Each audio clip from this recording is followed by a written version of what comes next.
ہمارے معاشرے میں لوٹنے والوں کی کئی قسمیں ہوتی ہیں۔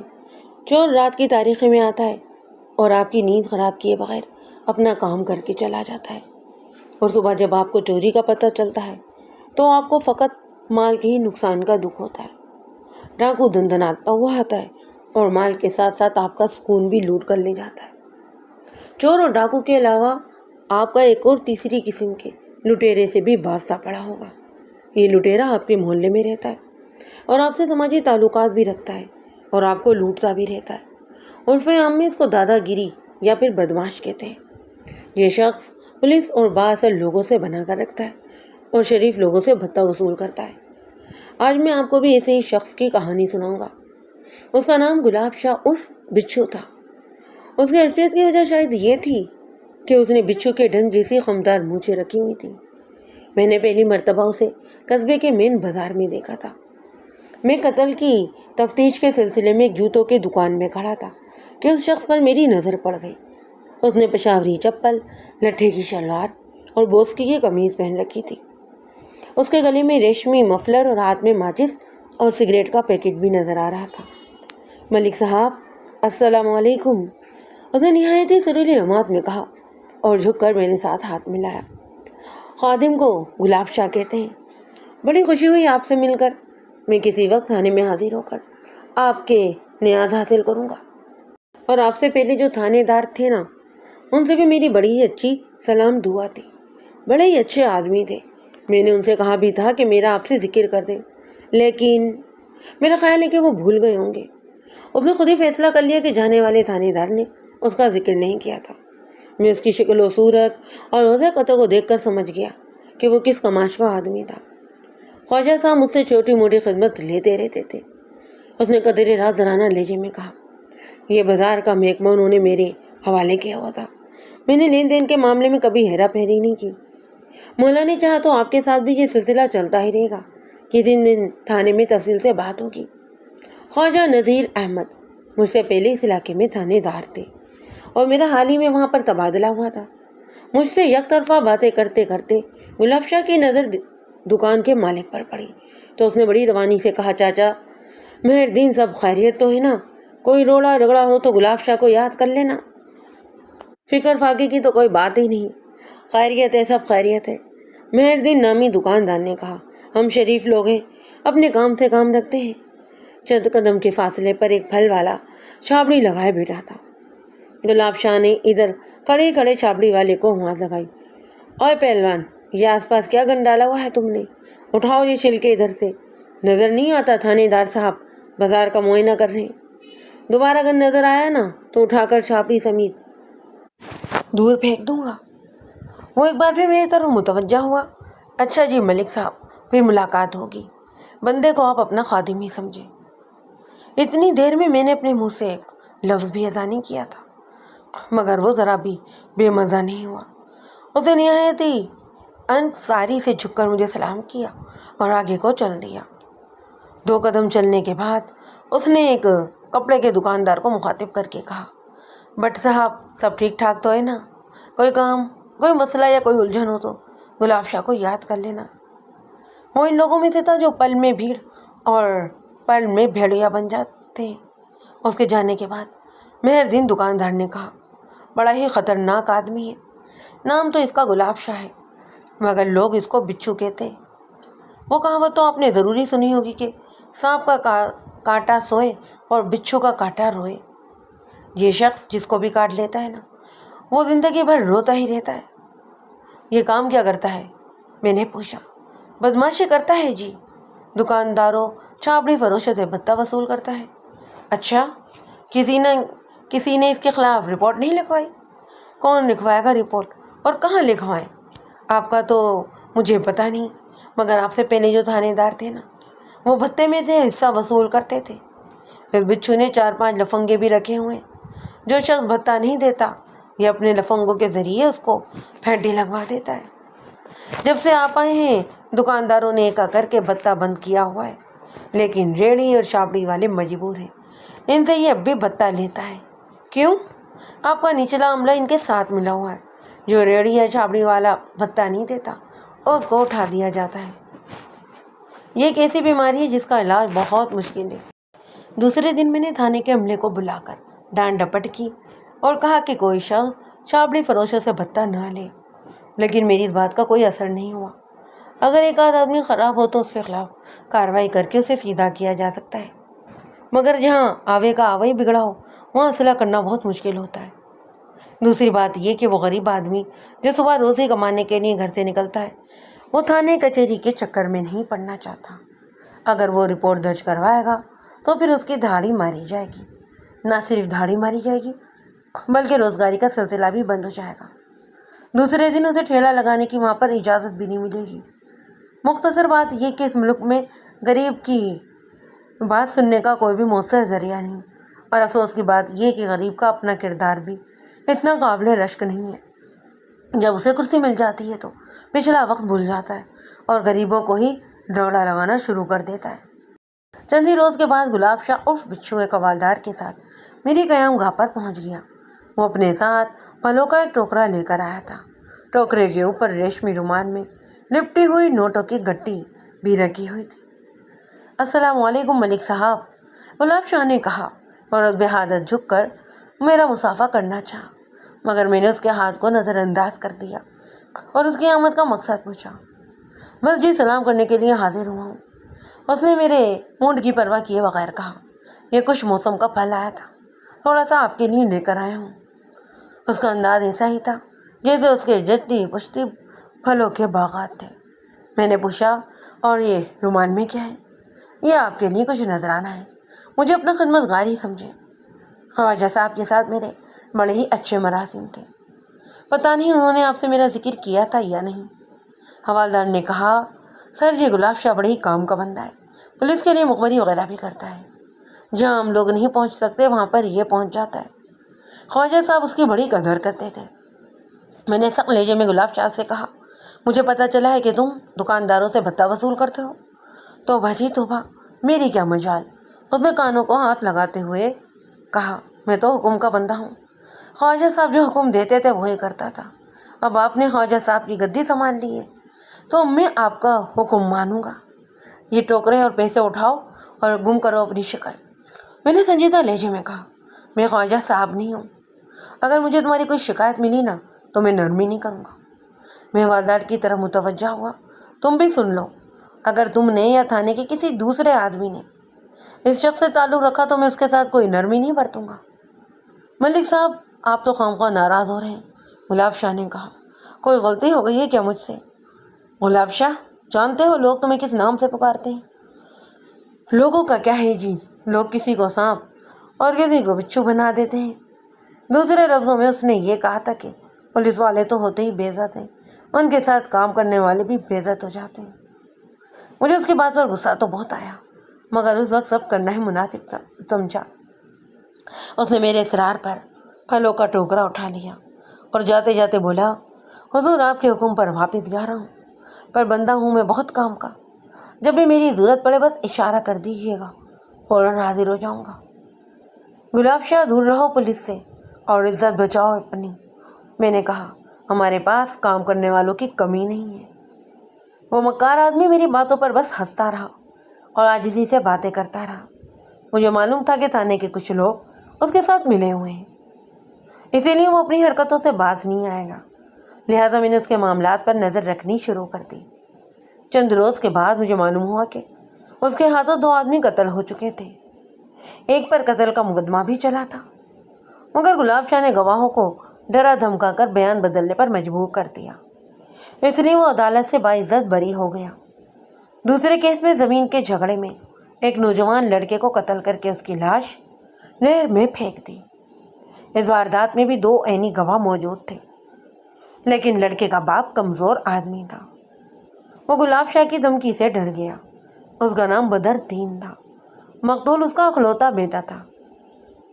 واردات کے فوراً ہی بعد گلاب شاہ اپنے 2 بدماشوں کے ساتھ لے کر بدر دین کے گھر پہنچا اور اسے بیٹے کی موت کی خبر سنانے کے بعد کہا، چودھری بدر دین، میرے کچھ دشمن تمہارے بیٹے کا قتل کا الزام میرے سر تھوپنا چاہتے ہیں، اس لیے ذرا سوچ سمجھ کر قدم اٹھانا۔ بدر دین اکلوتے بیٹے کی موت کی خبر سن کر نیم دیوانہ ہو رہا تھا۔ ابھی تک اس کو اپنے کانوں پر ہی یقین نہیں آ رہا تھا۔ گلاب شاہ یہ باتیں بعد میں کرنا، اس نے کہا، اس وقت میرے ہوش ٹھکانے پر نہیں ہے، مجھے بتاؤ کہ میرے بیٹے کی لاش کہاں ہے؟ لاش تھوڑی دیر بعد یہاں پہنچ جائے گی۔ گلاب شاہ نے اس کے اضراب کی پرواہ کیے بغیر کہا، یہ بھی کرنے والی بات ہے، بیٹا تو تمہارا اللہ کو پیارا ہو چکا ہے، وہ واپس نہیں آ سکتا۔ میرا مشورہ یہ ہے کہ پولیس میں رپورٹ درج نہ کروانا اور نہ ہی لاش کا پوسٹ مارٹم ہونے دینا۔ اگر کوئی ایسی بات ہوئی نا تو تمہاری چھوٹی بیٹی غائب ہو جائے گی۔ چودھری بدردین اس کی یہ بات سن کر سناٹے میں آ گیا۔ اسے کسی ثبوت کے بغیر ہی یقین ہو گیا کہ اس کے بیٹے کا قاتل گلاب شاہ ہی تھا، لیکن جیسا کہ میں نے کہا وہ کمزور آدمی تھا اور تھانے کچہری سے زیادہ گلاب شاہ سے ڈرتا تھا۔ اس کو معلوم تھا کہ گلاب شاہ نے کوئی کھوکھلی دھمکی نہیں دی، وہ اپنی دھمکی کو عملی جامہ بھی پہنا سکتا تھا۔ وہ پولیس اور علاقے کے بااثر لوگوں سے بنا کر رکھتا تھا، اس کے علاوہ اس نے گنڈے بھی رکھے ہوئے تھے۔ بس چودھری بدردین اپنی عزت اور سلامتی کی خاطر خاموش ہو گیا۔ اس نے نہ تو پولیس میں رپورٹ درج کروائی اور نہ ہی احتجاج کیا۔ قتل کی ان وارداتوں کے علاوہ گلاب شاہ دھوس، دھاندلی اور جرائم کی کئی کارروائیوں میں بھی ملوث تھا، مگر اسے کبھی سزا نہیں ہوئی تھی۔ وہ زبان کا بہت میٹھا تھا مگر اس کا باطن بہت ہی سیاہ۔ وہ ہر شخص سے یہ بات ضرور کہتا، کوئی مسئلہ، کوئی الجھن یا کوئی پریشانی ہو تو گلاب شاہ کو یاد کر لینا۔ سبھی لوگ اس کی اس میٹھی باتوں میں آ جاتے اور بعض ایسے کام اس کے سپرد کر دیتے جو بسا اوقات قانون کی نظر میں قابل گرفت ہوتے۔ تھانے میں ایک ادھیڑ عمر ایسا ہی تھا جس کا نام رمضان تھا۔ وہ بھی اسی علاقے کا رہنے والا تھا اور بہت ہی ایماندار شخص تھا۔ میں نے اس کو اپنے کمرے میں بلایا اور رازداری کے ساتھ گلاب شاہ کے بارے میں پوچھا۔ جناب، اس شخص نے بڑا ہی گند مچایا ہوا ہے، اس نے کہا۔ شریف لوگ اس سے بہت پریشان ہیں، یہ پکڑا کیوں نہیں جاتا؟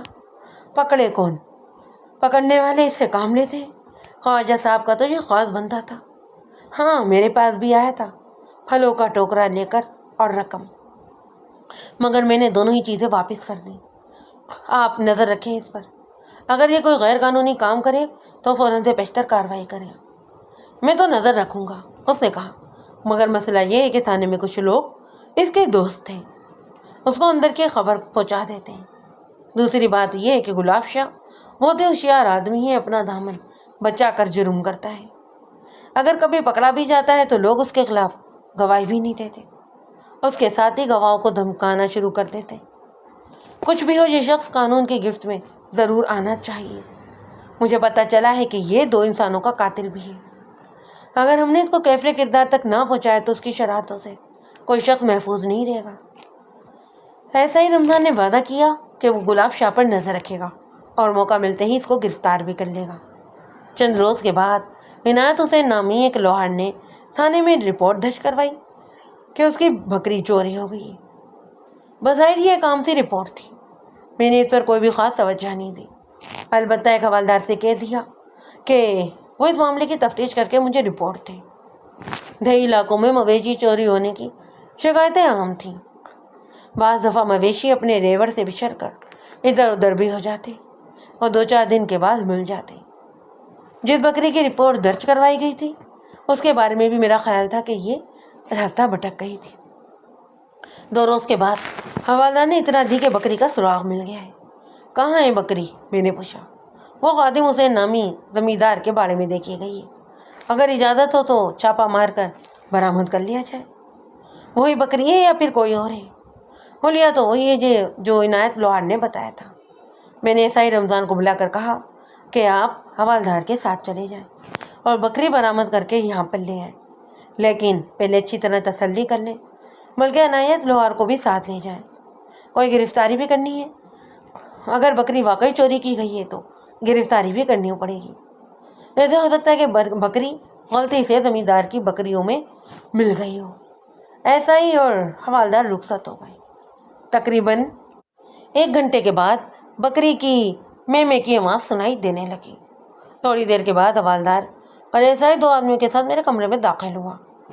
ان میں سے ایک تو عنایت لوہار تھا، دوسرا ایک 24-25 سالہ نوجوان۔ جناب، بکری برآمد ہو گئی ہے اور ہم نے چور کو بھی گرفتار کر لیا ہے۔ حوالدار نے نوجوان کی طرف اشارہ کیا۔ کیا نام ہے تمہارا؟ میں نے نوجوان سے پوچھا۔ میرا نام اصغر علی ہے جی، اس نے جواب دیا۔ کب سے یہ دھندا کر رہے ہو؟ نہیں جناب، ایسی کوئی بات نہیں، اس نے کہا۔ میں نے یہ بکری چوری نہیں کی، پتہ نہیں کس طرح ہمارے باڑے میں آ گئی، میں تو بالکل ہی بے قصور ہوں جی۔ میں نے ذرا سے بکری کے بارے میں پوچھا۔ معاملہ چوری کا ہی لگتا ہے، اسے جواب دیا۔ بکری چھپر کے نیچے کھونڈے سے بندھی ہوئی تھی اور اس کے اوپر ٹاٹ پڑا ہوا تھا۔ میں نے اصغر علی سے پوچھا، تمہارے پاس کتنی بکریاں ہیں؟ 3۔ اگر بکریوں کی تعداد زیادہ ہوتی تو یہ سمجھا جاتا تھا کہ ریوڑ میں باہر بکری کا پتہ نہیں چل سکا، لیکن 3 بکریوں میں چوتھیوں کا چھپنا مشکل تھا۔ تمہیں گنتی نہیں آتی؟ میں نے علی اصغر سے پوچھا۔ آتی ہے جی، لیکن اور یہ بکری کھونڈے سے بھی بندھی ہوئی تھی اور اس کے اوپر ٹاٹ بھی پڑا تھا۔ میں نے کہا، اسے تو صاف پتہ چلتا ہے کہ تم نے بکری کو چھپانے کے لیے اس کے اوپر یہ ٹاٹ ڈال دیا تھا۔ وہ قسمیں کھانے لگا کہ اس نے تو بکری کو ہاتھ بھی نہیں لگایا، لیکن پولیس والے اس قسم کی باتیں سننے کے عادی ہی کہاں ہوتے ہیں۔ کوئی مجرم اپنا جرم تسلیم نہیں کرتا۔ میں نے بھی اسے حوالات میں بند کروا دیا اور بکری کو برآمد شدہ مال مسروقہ کے طور پر تھانے کے احاطے میں ہی باندھ دیا۔ وہ سارا دن میں کرتی رہی۔ شام کے وقت عنایت لوہار ایک محمد شخص کے ساتھ میرے پاس آیا اور اس کا نام خادم حسین کے نام سے تعارف کروایا۔ ثانی دار صاحب، ہم نے آپس میں صلح کر لی ہے، عنایت لوہار نے کہا۔ انہوں نے وعدہ کیا ہے کہ آئندہ ایسی غلطی نہیں ہوگی۔ کس معاملے میں صلح کر لی ہے؟ یہ علی اصغر کا والد ہے، عنایت لوہار نے کہا۔ یہ کہتے ہیں کہ لڑکے سے نادانی ہو گئی تھی۔ میں نے خادم حسین کا جائزہ لیا، وہ سیدھا سادہ سا شخص معلوم ہوتا تھا۔ خادم حسین، تمہارا بیٹا چوریاں بھی کرتا ہے؟ میں نے کہا۔ اور کیا کچھ چوری کیا ہے اس نے؟ نہ جی نہ، میرا بیٹا چور نہیں، اس نے عاجزی سے کہا۔ بندے سے بھول چوک تو ہو ہی جاتی ہے۔ تم نے بھی نہیں دیکھا کہ تمہارے باڑے میں پرائی بکری بندھی ہوئی ہے؟ آئندہ خیال رکھوں گا جی۔ میں نے محسوس کیا کہ بوڑھا خادم حسین دباؤ کے تحت بکری کی چوری کا اقرار کر رہا تھا۔ میں نے عنایت لوہار کو باہر بھیج دیا اور خادم حسین سے کہا کہ سچ بتاؤ، اصل بات کیا ہے؟ وہ آدمی شریف تھا، گھبرا کر بولا، نہیں جی کوئی بات نہیں، ہم نے آپس میں ہی راضی نامہ کر لیا ہے، گھبراؤ مت۔ میں نے اسے تسلی دی، تمہارے ساتھ انصاف کیا جائے گا، جو بھی بات ہے وہ سچ سچ بتاؤ۔ اس نے عاجزی سے ہاتھ جوڑتے ہوئے کہا، سرکار مجھے کچھ نہیں پتا کہ بکری کس طرح ہمارے باڑے میں پہنچی، میرا پتر بھی چور نہیں ہے، اس نے تو آج تک کسی کا ایک دھیلا بھی چوری نہیں کیا۔ آگے آپ کی مرضی، انصاف تو آپ کے ہاتھ میں ہے۔ میں نے اس کے بیٹے کو اپنے کمرے میں بلوایا اور کہا، کیوں بھائی علی اصغر، کچھ یاد آیا کہ بکری کہاں سے اٹھائی گئی تھی؟ وہ اپنے باپ کو تھانے میں دیکھ کر پریشان ہو گیا، بولا، حضور جو سزا دینی ہے مجھے دے لیں، میرے ابا کو کچھ نہ کہیں، میں یہ پوچھ رہا ہوں کہ بکری کہاں سے اٹھائی تھی۔ آپ بے شک مجھے سولی پر چڑھا دیں، پر میں جھوٹ نہیں بولوں گا، میں نے بکری چوری نہیں کی۔ علی اصغر نے کہا، یہ بات بالکل سچ ہے کہ بکری ہماری ہی باڑے سے برآمد ہوئی ہے اور اس کی ذمہ داری میں قبول کرتا ہوں۔ میں نے خادم حسین سے پوچھا، تم نے عنایت لوہار سے صلح کیسے کی، کوئی رقم دی ہے؟ اس نے ہچکاتے ہوئے کہا، یہ ہمارا آپس کا معاملہ ہے جی، اگر آپ میرے پتر کو چھوڑ دیں تو مہربانی ہوگی آپ کی۔ وہ کوئی بات چھپا رہا تھا۔ میں نے کہا، خادم حسین، اس طرح تمہارا بیٹا نہیں چھوٹے گا، اگر تم اصل بات نہیں بتاؤ گے تو ہم تمہارے بیٹے کو کچہری میں پیش کر دیں گے، چوری کے کیس میں آپس میں صلح نہیں ہو سکتی۔ اس نے تعامل کرتے ہوئے کہا، حضور آپ کو ساری بات معلوم ہے، میں بتاؤں گا تو وہ لوگ ناراض ہو جائیں گے، مجھے کوئی بات نہیں معلوم، جو بھی بات ہے صاف صاف بتاؤ، سچ بولو گی تو بات آگے چلے گی، ورنہ میں تمہارے راضی نامے کو نہیں مانوں گا۔ آپ کو کچھ نہیں پتا؟ اس نے حیرانی سے کہا، وہ گلاب شاہ، وہ تو کہہ رہا تھا کہ وہ آپ سے بات کر چکا ہے۔ گلاب شاہ کا نام سن کر میں چونکا، میرے پاس کوئی بھی گلاب شاہ نہیں آیا۔ میں نے سخت لہجے میں کہا، کھل کر بتاؤ۔ میرے زور دینے پر اس نے جو واقعہ سنایا اس کی تفصیل کچھ یوں تھی۔ کچھ عرصے قبل عنایت لوہار نے اسے 10 مرلے زمین خریدی اور نفس سے زیادہ رقم ادا کر دی، باقی رقم 6 مہینے کے اندر ادا کرنے کا وعدہ کیا، لیکن اس بات کو 1 سال ہونے کو آیا اور عنایت لوہار بقیہ رقم کے بارے میں ٹال مٹول سے کام لے رہا تھا، اور اب یہ اچانک ہی اس کے باڑے سے عنایت لوہار کی مسروقہ بکری برآمد ہو گئی۔ تھوڑی دیر پہلے گلاب شاہ اس کے پاس آیا اور بولا، چاچا سنا ہے تیرا بیٹا چوری کے الزام میں پکڑا گیا ہے؟ ہاں پکڑا تو گیا ہے، خادم حسین نے کہا۔ عنایت لوہار کی بکری ہمارے باڑے سے برآمد ہوئی ہے، سمجھ میں نہیں آتا یہ سب کیسے ہو گیا، میرا بیٹا ایسا نہیں ہے۔ چاچا تم کوئی فکر ہی نہ کرو، آخر گلاب شاہ کس دن کام آئے گا، تھانے دار اپنا ببلی یار ہے، شام تک تمہارا بیٹا گھر پہنچ جائے گا۔ لیکن ایک بات ہے۔ کیا بات؟ تمہیں تو پتہ ہی کہ اس کاموں میں پیسہ خرچ کرنا پڑتا ہے۔ اس کی تم فکر نہیں کرو، خادم حسین نے کہا۔ جتنے پیسے تم کہو گے میں لگا دوں گا۔ تم ایسا کرو کہ اطمینان سے گھر میں بیٹھو، میں پہلے تھانے دار سے بات کر کے آتا ہوں، اس کے بعد اس لوہار کے پتر کی سنکی میں اٹھوا دیتا ہوں۔ خادم حسین کو معلوم تھا کہ گلاب شاہ کے پولیس سے اچھے مراسم تھے، اس لیے وہ مطمئن ہو گیا۔ چند ہی گھنٹوں کے بعد گلاب شاہ دوبارہ خادم حسین کے پاس آیا اور کہا، میری دونوں ہی طرف سے بات ہو گئی ہے، کچھ رقم اس کھوتے کے پتر کو بھی دینی پڑے گی۔ کون سا کھوتے کا گھر؟ وہی لوہار کا پتر۔ وہ پیسے کے بغیر صلح پر راضی نہیں ہو رہا۔ کتنے پیسے مانگتا ہے؟ لمبی رقم مانگ رہا ہے۔ کہہ رہا تھا کہ اگر اس کا مطالبہ پورا نہ ہوا تو وہ علی اصغر کو سزا دلوائے بغیر نہیں چھوڑے گا۔ تمہیں تو معلوم ہی ہے کہ پرچہ کٹا ہوا ہے اور مال پولیس نے برآمد کیا ہے۔ علی اصغر کو کم از کم 3 سال بعد مشقت قید کی سزا ہو سکتی ہے۔ میں نے بڑی مشکل سے اس کھوتے کے گھر کو راضی کیا ہے۔ کتنے پیسوں میں راضی کیا ہے؟ تم نے اس سے زمین کی جو رقم لینی ہے نا، وہ برابر سمجھو، اور میں اپنے لیے کوئی لالچ نہیں۔ کچھ رقم بس پولیس کو دینی پڑے گی اور کچھ عنایت لوہار کے پاس بچ جائے گی۔ تمہیں کچھ لینا دینا نہیں پڑے گا، بس ایک پرچہ لکھ کر دے دینا کہ عنایت لوہار پر تمہاری جو رقم تھی وہ تم نے وصول کر لی ہے، اپنی کوئی بات نہیں۔ تمہیں تو پتہ ہی ہے کہ میں خدمت خلق کے طور پر یہ کام کرتا ہوں۔ گلاب شاہ، میں ناشکرہ بندہ نہیں ہوں، میں تمہیں خالی ہاتھ نہیں جانے دوں گا، بس ذرا لڑکا گھر آ جائے۔ گلاب شاہ نے اسے تاکید کی کہ وہ پولیس کے سامنے ان باتوں کا ذکر نہ کرے ورنہ گڑبڑ ہو جائے گی۔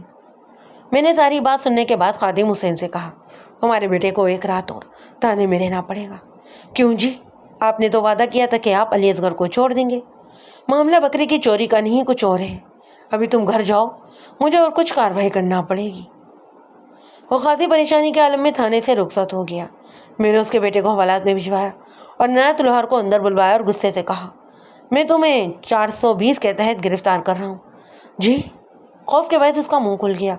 میں نے کیا جرم کیا ہے؟ میں نے اسے ایک تھپڑ مارا، اور یہ بھی بتاؤ کہ دغا بازی میں تمہارا ساتھی کون ہے؟ لو جی، وہ کیا کہتے ہیں کہ نکاح برباد تے گناہ لازم۔ میں نے تو خادم حسین کے ساتھ نیکی ہی کی تھی۔ میں نے ایک حوالدار کو بلا کر کہا کہ اس لوہار کے پتر کو لے جا کر بند کرو حوالات میں۔ یہ وہی حوالدار تھا جس کے گلاب شاہ سے مراسم تھے۔ اس کا نام قمر دین تھا۔ اس نے قدر حیرانی سے پوچھا، اس کو جی؟ اور کس کو؟ یہاں تمہیں اور کوئی بھی ملزم نظر آتا ہے کیا؟ حوالدار نے عنایت لوہار کو بازوؤں سے پکڑا اور کمرے سے باہر لے گیا۔ اگلے ہی روز مجھے پتا چلا کہ گلاب شاہ میری عدم موجودگی میں تھانے کے 2-3 چکر لگا چکا تھا اور یہ معلوم کرنے کی کوشش کر رہا تھا کہ عنایت لوہار کو کس جرم میں بند کیا گیا تھا۔ صبح کے ضروری کاموں سے فارغ ہونے کے بعد میں نے عنایت لوہار کو اپنے کمرے میں بلایا اور پوچھا، کیوں بھائی عنایت لوہار، یاد آیا کچھ؟ میرا خیال ہے جی کہ مجھ سے بکری پہچاننے میں غلطی ہو گئی ہے۔ اسے جواب دیا، وہ بکری میری نہیں ہے۔ اوئے، بندے کا پتر بن جا اور سچ بول دے، ورنہ 5 سال کے لیے اندر جائے گا۔ جس شخص نے تجھے یہ بیان سمجھا ہے وہ تیرا سجن نہیں ہے، اس بیان سے تو پھنس جائے گا۔ میں بھی تیرے محلے کے 4 آدمی بلواتا ہوں، وہی تیرے سامنے گواہی دیں گے کہ بکری تیری ہی ہے۔ ابھی میں شریفانہ طریقہ استعمال کر رہا ہوں، مجھے دوسرا طریقہ استعمال کرنے پر مجبور نہ کر۔ مجھے ساری حقیقت معلوم ہو چکی ہے۔ جس سانپ بچھو کی شے پر تجھے سب کر رہا ہے اس کا اب اس تھانے میں کوئی ہمدرد نہیں۔ تھوڑی دیر کے بعد اس نے اصل بات اگل دی اور وعدہ کیا کہ وہ گلاب شاہ کے خلاف بیان بھی دے گا۔ دوپہر کے بعد گلاب شاہ تھانے میں آیا تو میں نے اسے پکڑ کر حوالات میں بند کر دیا۔ عنایت لوہار نے بتایا کہ اس نے زمین کی بقایا رقم بچانے کے لیے گلاب شاہ کی مدد سے وہ سازش تیار کی۔ بکری گلاب شاہ نے خادم حسین کے باڑے میں بندوا دی۔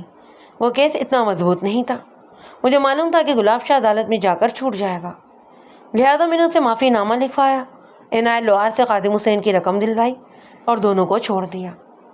اس کارروائی سے گلاب شاہ کے کردار پر ایک دھبا پڑ گیا اور یہ دھبا ہمارے ریکارڈ میں آ گیا۔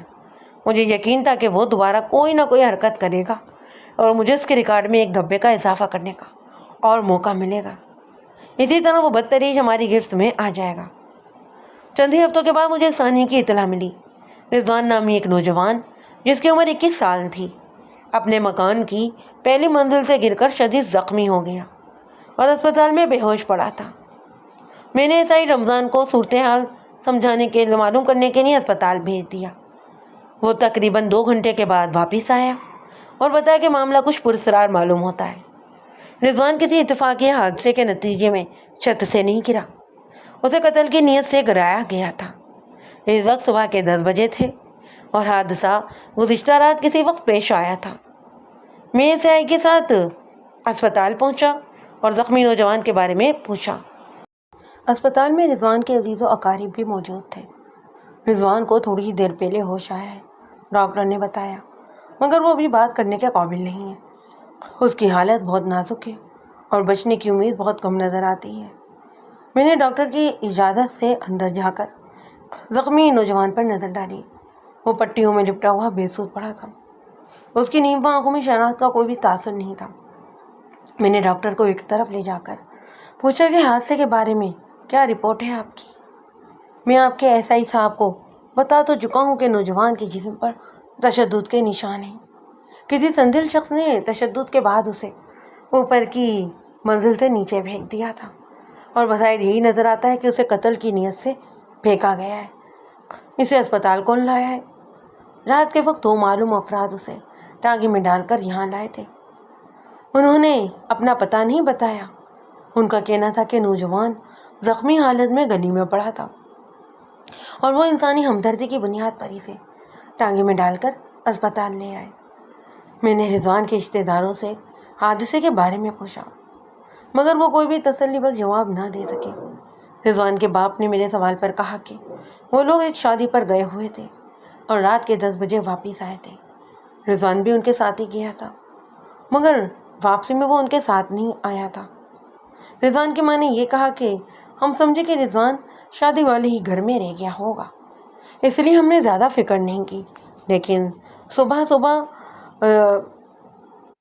اس حادثے کے بارے میں ہمیں پتہ چلا۔ پتہ نہیں کس نامراد نے میرے بچے کے ساتھ یہ سلوک کیا ہے۔ رضوان کی بہن بھی وہاں موجود تھی۔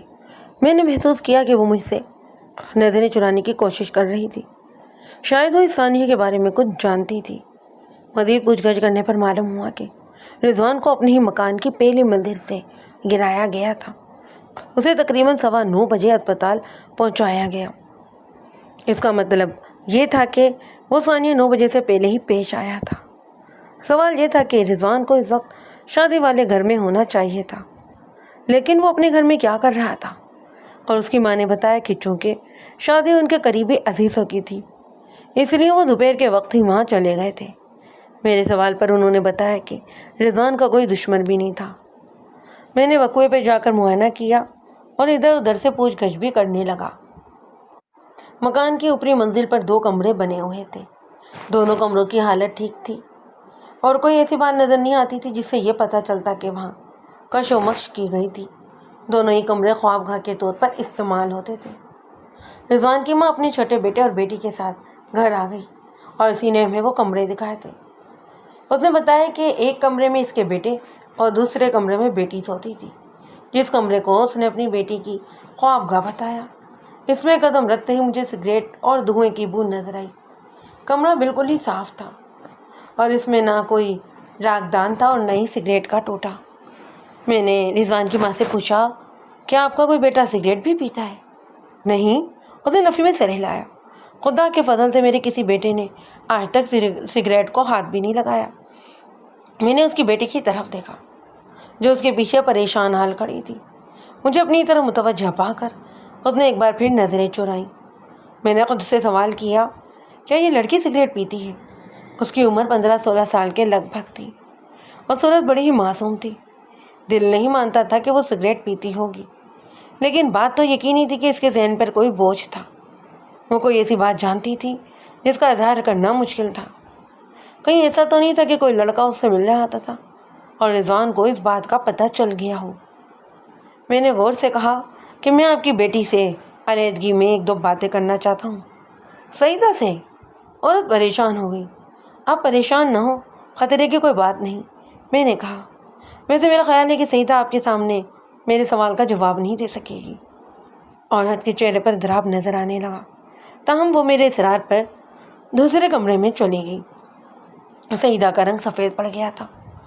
اور وہ بار بار تھوک نکل رہی تھی۔ میں نے اسے بستر پر بٹھایا اور خود کرسی پر بیٹھ گیا۔ آپ کیا پوچھنا چاہتے ہیں مجھ سے؟ اس نے اٹک اٹک کر کہا۔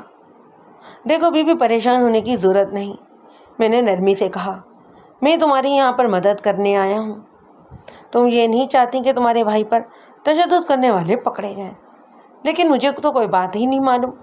میں تم سے وہی باتیں پوچھوں گا جو تم کو معلوم ہے، اور اس بات کا یقین رکھو کہ ان تمامی باتوں کے سلسلے میں تمہارا نام کہیں نہیں آئے گا۔ پہلے تو یہ بتاؤ کہ کیا کوئی لڑکا تم سے ملنے آتا ہے؟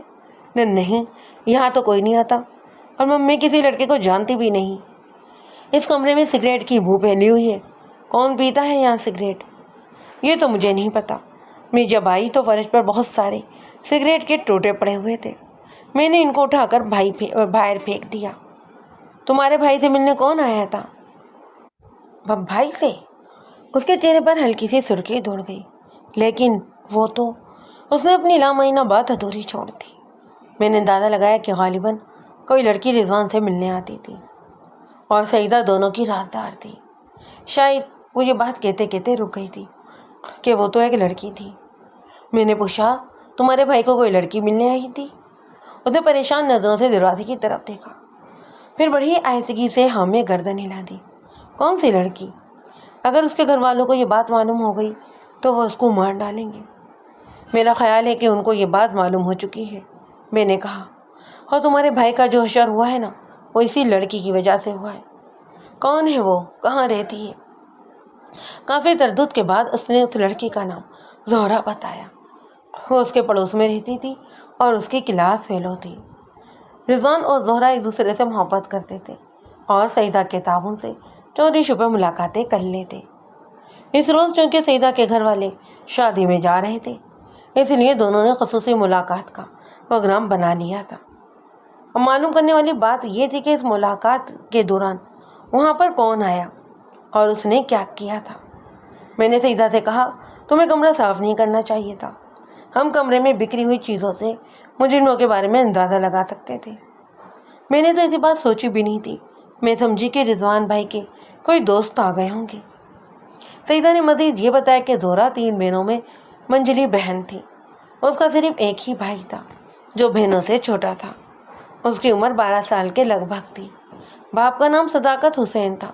وہ متوسط طبقے کا کاروباری آدمی تھا اور تشدد کی ایسی بھیانک کارروائی نہیں کر سکتا تھا۔ سوال یہ تھا کہ رضوان پر تشدد کس نے کیا؟ میں نے باہر جا کر اس جگہ کا بھی معائنہ کیا جہاں سعیدہ نے سگریٹ کے ٹوٹے پھینکے تھے۔ اتفاق سے ان ٹوٹوں کے درمیان سگریٹ کا ایک خالی پیکٹ بھی تھا۔ وہ پاجنگ شو نامی سگریٹ کا پیکٹ تھا جو اس زمانے میں کافی مقبول تھا۔ میں نے چند ٹوٹے پیکٹ میں ڈال کر اسے اپنی جیب میں رکھ لیا۔ زہرا کا گھر اسی گلی میں چند قدم کے فاصلے پر تھا۔ میں نے آگے بڑھ کر دروازے پر دستک دی تو ایک نومن لڑکی نے باہر جھانکا۔ اس نے پھولدار ریشمی قمیض پہن رکھی تھی اور ململ کا سفید دوپٹہ بڑے ہی سلیقے سے اوڑھا ہوا تھا۔ مجھے دیکھ کر وہ بڑی تیزی سے پلٹی اور دروازہ بند کر دیا۔ پولیس آئی ہے باہر، میرے کانوں میں اس کی مدھم آواز آئی۔ تھوڑی دیر کے بعد ایک بارے شخص دروازے پر آیا۔ اس کے چہرے پر اضطراب پایا جاتا تھا۔ زہرا بی بی آپ کی بیٹی ہے؟ میں نے پوچھا۔ جی، کیا بات ہے؟ وہ بیٹی کا نام سن کر پریشان ہو گیا۔ میں آپ کی بیٹی سے چند باتیں کرنا چاہتا ہوں کہ اس سلسلے میں اس کی گھبراہٹ سے اندازہ ہوتا تھا کہ وہ کسی حد تک صورتحال سے آگاہ ہو چکا ہے۔ آپ کے پڑوس میں ایک واردات ہوئی ہے۔ کل رات کسی نامعلوم شخص نے رضوان نامی نوجوان کو پہلی منزل سے نیچے پھینک دیا اور رضوان اس وقت اسپتال میں ہے۔ میں وہیں سے آ رہا ہوں۔ مجھے معلوم ہوا ہے کہ جس وقت یہ واردات ہوئی اس وقت زہرا بی بی رضوان کے گھر میں موجود تھی۔ میری بیٹی کا اس معاملے میں کوئی تعلق نہیں۔ بوڑھے صداقت نے میری بات کو کاٹ دیا۔ میں نے کب کہا ہے کہ اس بات کا اس معاملے سے تعلق ہے؟ میں اس سے واردات کے بارے میں کچھ سوالات کرنا چاہتا ہوں۔ وہ مجھے ایک عارضہ بیٹھک میں لے گیا جس کے فرش پر عمدہ قسم کی ٹائریں لگی ہوئی تھیں۔ تھانے دار صاحب، یہ ہماری عزت کا معاملہ ہے، اس نے پریشانی سے کہا۔ میں صوفے پر بیٹھ گیا اور کہا، یہ ایک نوجوان کی زندگی کا بھی معاملہ ہے، ہمیں مجرموں کی تلاش ہے۔ تھوڑی ہی دیر کے بعد اس نے اپنی بیٹی کو بلا لیا۔ لڑکی کی عمر سعیدہ کے ہی لگ بھگ معلوم ہوتی تھی۔ اس کا قد درمیانہ اور جسم گداز تھا۔ اس نے رنگین چادر اوڑھ رکھی تھی اور چہرہ چھپانے کی کوشش کر رہی تھی، تاہم مجھے اس کے چہرے پر سوجن کے نشانات نظر آ گئے۔ اس کے ساتھ اس کی ماں بھی تھی، جو خاصی روبدار نظر آتی تھی۔ اس نے آتے ہی اپنے شوہر سے کہا، آپ اندر جا کر بیٹھیں، پریشان ہو رہے ہیں بچے۔ صداقت حسین کچھ کہے بغیر اٹھ کر کمرے سے چلا گیا۔ عورت نے مجھے سلام کیا اور اسی روبدار لہجے میں پوچھا، آپ میری بیٹی سے کیا بات کرنا چاہتے ہیں؟ جو بھی بات ہوگی آپ کے سامنے ہی ہوگی، میں نے کہا، بشرطے کہ آپ سننا چاہیں۔ ویسے میرا خیال ہے کہ آپ سمجھدار ماں باپ ایسے موقع پر ادھر ادھر ہو جایا کرتے ہیں۔ مٹی ڈالتی ہوں میں ایسی سمجھداری پر۔ ماں باپ کو اولاد کے معاملات کا پورا علم ہونا چاہیے۔ تو ٹھیک ہے، پھر بے شک ادھر بیٹھیں، میں نے کہا اور زہرا کی طرف متوجہ ہوا، جو اپنی اوڑھنی کا کونا ایک انگلی پر لپیٹ اور کھول رہی تھی۔ بی بی، رضوان کے گھر میں کیا ہوا تھا کل؟ رضوان کے گھر میں؟ اس نے باریک سی آواز میں کہا، میں رضوان اور اس کی بہن سعیدہ سے مل کر آ رہا ہوں۔ میں نے اسے منہ کھولنے پر آمادہ کرنے کے لیے کہا، مجھے تقریباً تمامی باتیں معلوم ہو چکی ہیں، اب میں تمہاری زبانی تفصیل سننا چاہتا ہوں۔ یہ اچھی زبردستی ہے، اس کی ماں نے کہا، خود ہی سب کچھ کیا اور خود ہی پوچھ گچھ کرنے آ گئے۔ کیا مطلب؟ ہم سے کیا پوچھتے ہیں؟ اپنے ہی حوالدار سے جا کر پوچھیں۔ کیا مطلب؟ ہم سے کیا پوچھتے ہیں؟ اپنے ہی حوالدار سے جا کر پوچھیں، جس نے ان معصوم بچوں پر ظلم کیا ہے۔ عورت نے ہاتھ نچا کر کہا، ہم نے تو اپنی عزت کی وجہ سے چپ لگا رکھی ہے۔ حوالدار کا نام سن کر میں چونکا۔ تھانے میں اسی کارروائی کا ذکر نہیں کیا گیا تھا۔ میں نے زہرا سے پوچھا، حوالدار اکیلا تھا یا اس کے ساتھ کوئی اور بھی تھا؟ اس کے ساتھ ایک روبدار آدمی تھا، اس نے بڑی بڑی مونچھیں بھی رکھی ہوئی تھیں۔ حوالدار اسے شاہ جی شاہ جی کہہ کر پکارتا تھا۔ اور حوالدار کا نام کیا تھا؟ اس کا اصلی نام تو نہیں معلوم مجھے، پر شاہ جی اسے کمرو کہتے تھے۔ اب ساری بات واضح ہو گئی تھی۔ کمرو کا پورا نام قمر دین تھا، اور یہ وہی حوالدار تھا جو گلاب شاہ بچو کو میرے پاس لایا تھا۔ شاہ جی گلاب شاہ ہی تھا۔ زہرا نے جو تفصیل بتائی اس کا خلاصہ یہ تھا کہ وہ تقریباً 3 بجے رضوان کے گھر گئی۔ ابھی اسے اندر گئے ہوئے 15-20 منٹ ہی ہوئے تھے کہ دروازے پر دستک ہوئی۔ وہ دونوں ہی دستک کی آواز سن کر گھبرا گئے۔ رضوان نے زہرا کو اوپر سعیدہ کے کمرے میں بھیج دیا اور خود جا کر دروازہ کھولا۔ باہر گلاب شاہ اور حوالدار کمرو کھڑے تھے۔ دروازہ کھلتے ہی دونوں زبردستی اندر گھس گئے اور رضوان سے لڑکی کے بارے میں پوچھا، جو تھوڑی دیر پہلے ہی یہاں پر آئی تھی۔ یہاں تو کوئی لڑکی نہیں ہے، رضوان نے جان بچانے کے لیے جھوٹ بولا، لیکن اس کا جھوٹ کسی کام نہ آیا، کیونکہ گلاب شاہ نے زہرا کو رضوان کے گھر میں داخل ہوتے دیکھ لیا تھا، اور یہ بات مجھے بعد میں معلوم ہوئی تھی۔ وہ اتفاق سے اسی گلی میں سے گزر رہا تھا، چونکہ وہ بستی والی سرگرمیوں کی خبر رکھتا تھا، اس لیے اسے یہ بات معلوم تھی کہ رضوان کے گھر والے شادی میں گئے ہوئے تھے۔ نیز زہرا کی مشکوک چال اور دروازہ کھلتے ہی اندر گھس جانا اس بات کی دلیل تھی کہ اندر کوئی گڑبڑ تھی۔ بس گلاب شاہ فوراً ہی تھانے گیا اور حوالدار کمروں کو بلا لایا۔ رضوان کے انکار پر گلاب شاہ نے اسے 2 تھپڑ مارے اور کمروں کی تلاشی لینا شروع کر دی۔ نیچے کی تلاشی لینے کے بعد وہ دونوں رضوان کو لے ہوئے اوپر پہنچے اور دیکھا کہ خوف زدہ زہرا بی بی سعیدہ کے کمرے میں بیٹھی ہوئی ہے۔ زہرا کو دیکھ کر گلاب شاہ نے رضوان کو ٹھڈے مارے اور پوچھا، کیا لگتی ہے یہ تمہاری؟ یہ میری بہن کی سہیلی ہے، اسی سے ملنے آئی ہے، رضوان نے جواب دیا۔ زہرا اس وقت برقع پہنے ہوئی تھی اور نقاب بھی گرا رکھا تھا۔ حوالدار نے اس کا نقاب الٹ دیا اور برقعے کا اوپر والا حصہ کھینچ کر الگ کر دیا، پھر پوچھا، کون ہے تو؟ یہاں کیا کرنے آئی ہے؟ خوف کے باعث زہرا کی زبان گنگ ہو گئی۔ اپنی اور ماں باپ کی بدنامی کے خیال سے اس پر سخت سا طاری ہو گیا۔ اس کی آنکھوں میں آنسو بھر آئے۔ اس نے کہا کہ وہ سعیدہ کی سہیلی تھی اور اس سے ملنے آئی تھی۔ گلاب شاہ نے اس کی چٹیا پکڑ لی اور غصے سے بولا، ہم اتنے بدھو نہیں ہیں، سارے گھر والے شادی پر گئے ہوئے ہیں اور تو یہاں حرام کاری کرنے آئی تھی، چلو ان دونوں کو تھانے لے چلو۔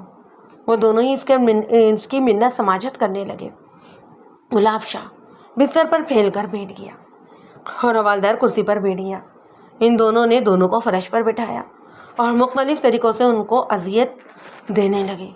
رفتہ رفتہ ان کے دل و دماغ پر شیطان کا بھی قبضہ ہوتا چلا گیا اور وہ دونوں کو اذیت دینے میں لذت محسوس کرنے لگے۔ زہرا نے بتایا کہ وہ دل ہی دل میں دعائیں مانگ رہی تھی کہ اس نے خدا سے یہ عہد کیا کہ وہ آئندہ بھول کر بھی کبھی ایسی غلطی نہیں کرے گی۔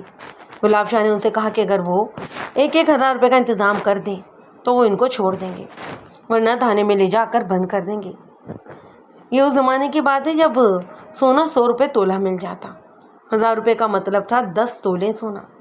آج کل 10 تولے سونا 40-45 ہزار روپے میں آتا ہے۔ دونوں متوسط طبقے سے تعلق رکھتے تھے اور اتنی بڑی رقم کا انتظام کرنا ان کے لیے بہت مشکل تھا۔ زہرا نے اپنی بالیاں اتار کر رکھ دیں۔ رضوان کے گھر میں قیمتی چیزیں تھیں جو پیش کرنے لگا، لیکن گلاب شاہ صرف نقد رقم مانگ رہا تھا۔ اس نے رضوان سے کہا کہ میں تمہیں 1 گھنٹے کی مہلت دیتا ہوں، رقم کا انتظام کر کے لے آؤ۔ اس عرصے میں زہرا ادھر ہی رہے گی، ورنہ ہم تم دونوں کا منہ کالا کر کے تھانے لے جائیں گے اور پورے محلے کو بتائیں گے کہ ہم نے تمہیں بدکاری کرتے ہوئے پکڑا ہے۔ میں سچ کہتی ہوں، ہم نے ایسی کوئی حرکت نہیں کی، زہرا نے کہا۔ ہم صرف باتیں ہی کر رہے تھے۔ رضوان نے کہا کہ آپ ہم پر جھوٹا الزام نہ لگائیں، آپ بے شک ہمارا ڈاکٹری معائنہ کروا لیں۔ ڈاکٹری معائنہ بھی کروا لیں گے، گلاب شاہ نے نہایت کمینگی سے کہا، لیکن اس سے پہلے بھی بہت کچھ کریں گے۔ اس نے بستر پر ہاتھ پھیرا، بستر کا انتظام بھی موجود ہے۔ زہرا اس کا مطلب سمجھ کر سر سے پیر تک کانپ گئی۔ رضوان نے کہا اگر آپ نے کوئی ایسی ویسی حرکت کی تو؟ ہوادار نے اسے ٹھڈا مار کر گرا دیا اور بولا کیا کرو گے تم؟ ہاں بولو۔ ایک ٹھڈا گلاب شاہ نے بھی رسید کر دیا، بولا آگے سے بولتے ہو میں بھی تمہارا بندوبست کیے دیتا ہوں۔ دونوں نے ہی مل کر اس کے کپڑے اتار دیے اور اس کے جسم کے نازک حصوں کو سگریٹوں سے داغنے لگے۔ زہرا نے شرم کے باعث آنکھیں بند کر لیں۔ گلاب شاہ بار بار 1000 روپے کا مطالبہ کر رہا تھا۔ پہلی بات تو یہ تھی کہ رضوان کے لیے اتنی بڑی رقم کا بندوبست کرنا ہی بہت مشکل تھا۔ دوسری بات یہ کہ وہ ان شیطانوں کے پاس زہرا کو تنہا چھوڑ کر جانا چاہتا تھا۔ وقت تیزی سے گزر رہا تھا، یہاں تک کہ سورج غروب ہو گیا۔ زہرا کو اپنے گھر کی طرف سے پریشانی ہونے لگی۔ وہ اپنی ایک سہیلی سے ملنے کا بہانہ کر کے گھر سے نکلی تھی۔ اسے یقین تھا کہ گھر والے اس کی تلاش میں نکل کھڑے ہوں گے۔ وہ کبھی کبھی غروب آفتاب کے بعد گھر سے باہر نہیں نکلی تھی۔ کمرے میں تاریخی پھیل گئی۔ گلاب شاہ نے زہرا کے ساتھ چھیڑ چھاڑ شروع کر دی۔ اسی انتنا میں رضوان کو کپڑے پہننے کی اجازت مل گئی۔ وہ زہرا کے ساتھ ہونے والی زیادتی برداشت نہ کر سکا اور تیش کے عالم میں کرسی اٹھا کر گلاب شاہ کے سر پر دے ماری۔ زہرا بھی کرسی کی زد میں آ گئی، تاہم زیادہ چوٹ گلاب شاہ کو ہی لگی۔ وہ رضوان کی رسالت میں مشتعل ہو گیا اور زہرا کو چھوڑ کر رضوان پر چڑھ دوڑا۔ حوالدار کمرو نے بھی رضوان کو مارنا شروع کر دیا۔ زہرا نے موقع غنیمت جانا اور اپنا برقع اٹھا کر وہاں سے کھسک گئی۔ تاریخی اس کے فرار میں معاون ثابت ہوئی۔ گلاب شاہ کو اس وقت ان کے فرار کا پتہ چلا کہ وہ آدھی سیڑھیاں طے کر چکی تھی۔ اوہ کمرو، لڑکی کدھر ہے؟ کمرو بھی سیڑھیوں کی طرف بھاگا۔ زہرا نے اس کے قدموں کی آواز سن لی اور سیڑھیوں کا نچلا دروازہ بند کر کے بورڈ چڑھا دیا۔ حوالدار نے دروازے کو ہلکا سا دھکا دیا اور اسے بند پا کر واپس چلا گیا۔ غالباً وہ بھی محتاط تھا اور شور کر کے لوگوں کو متوجہ نہیں کرنا چاہتا تھا۔ زہرا نے بتایا کہ اس نے جلدی جلدی برقع پہنا اور افراتفری کے عالم میں باہر نکل گئی۔ اس کو بعد میں پیش آنے والے واقعات کا کچھ پتہ نہیں تھا، یعنی گلاب شاہ اور کمرو نے رضوان کے ساتھ کیا سلوک کیا اور کس طرح وہ وہاں سے نکل گئے تھے۔ میں نے زہرا سے چند سوالات کیے اور پھر اس کے باپ کو کمرے میں بلوا کر کہا میں نے ساری بات سن لی ہے اور میں اس بحث میں نہیں پڑوں گا کہ آپ کی بیٹی یا رضوان کا کتنا قصور ہے۔ میرا تعلق اس واقعے کے تعزیری پہلو سے ہے۔ میں اس سلسلے میں قانونی کارروائی کرنا چاہتا ہوں اور آپ کو میرے ساتھ تعاون کرنا ہوگا۔ صداقت حسین نے بیٹی کو دوسرے کمرے میں بھیج دیا اور بولا قانونی کارروائی سے ہماری عزت خاک میں مل جائے گی۔ یہ بات بڑی دبیر ہے تو اچھا ہے، کوشش کریں گے کہ ہم آپ کی بیٹی کی عزت پر خوف نہ آئے۔ میں نے کہا آپ رپورٹ میں کہہ سکتے ہیں کہ آپ کی بیٹی سیدہ سے ملنے گئی اور اس کو اس بات کا علم ہی نہیں تھا کہ گھر والے شادی میں گئے ہوئے تھے۔ اس نے نیم دلی سے کہا کہ میں آپ کے ساتھ تعاون کرنے پر تیار ہوں، مگر میرا خیال ہے کہ رپورٹ رضوان کے باپ فرید الدین کی طرف سے درج کروانی چاہیے۔ فرید الدین کی طرف سے بھی رپورٹ درج ہوگی، میں اس سے بھی بات کر لیتا ہوں۔ آپ دونوں ہی 11 بجے تھانے آ جائیں تاکہ ہم اپنی کارروائی کا آغاز کریں۔ وہاں سے نکل کر میں دوبارہ رضوان کے گھر گیا۔ اس وقت فرید الدین گھر آ چکا تھا۔ میں نے اس کے ساتھ بھی تفصیلی بات کی اور اسے تاکید کی کہ وہ صداقت حسین کے ساتھ تھانے آ کر واردات کی رپورٹ درج کروا دے۔ اس نے تعامل کرتے ہوئے رپورٹ درج کروانے کا وعدہ کر لیا۔ وہ گلاب شاہ کو اچھی طرح جانتا تھا اور اسے خوف زدہ بھی تھا۔ تھانے پہنچ کر میں نے SI رمضان کو اپنے کمرے میں بلایا اور اسے ساری تفصیل بتانے کے بعد کہا کہ چند آدمی اپنے ساتھ لے جائیں اور گلاب شاہ کو گرفتار کر کے لے آئیں۔ اس دفعہ یہ ہمارے ہاتھ سے بچ کر نہیں جانا چاہیے۔ اور حوالدار کمرو کے بارے میں کیا سوچا ہے آپ نے؟ SI نے پوچھا۔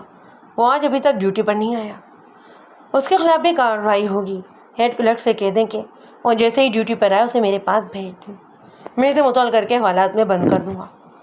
ملک صاحب، یہ سب کچھ تو ہو جائے گا مگر کیس بڑا ہی کمزور ہے۔ واردات کا کوئی عینی گواہ نہیں ہے۔ رضوان کی حالت بہت نازک ہے اور ڈاکٹر اس کے بارے میں پر امید نہیں۔ اگر وہ مر گیا تو ہمارے پاس صرف یہ لڑکی گواہی کے لیے رہ جائے گی۔ ہمیں بہتری کی امید رکھنا چاہیے۔ میں نے کہا، آپ گلاب شاہ کو فوراً ہی گرفتار کر کے لے آئیں۔ کہیں ایسا نہ ہو کہ وہ روپوش ہو جائے۔ وہ اسی وقت چند آدمیوں کے ساتھ گلاب شاہ کو گرفتاری کرنے کے لیے روانہ ہو گیا۔ تقریباً 1 گھنٹے کے بعد فرید الدین اور صداقت حسین 2 آدمیوں کے ساتھ تھانے آئے اور واردات کی رپورٹ درج کروا دی۔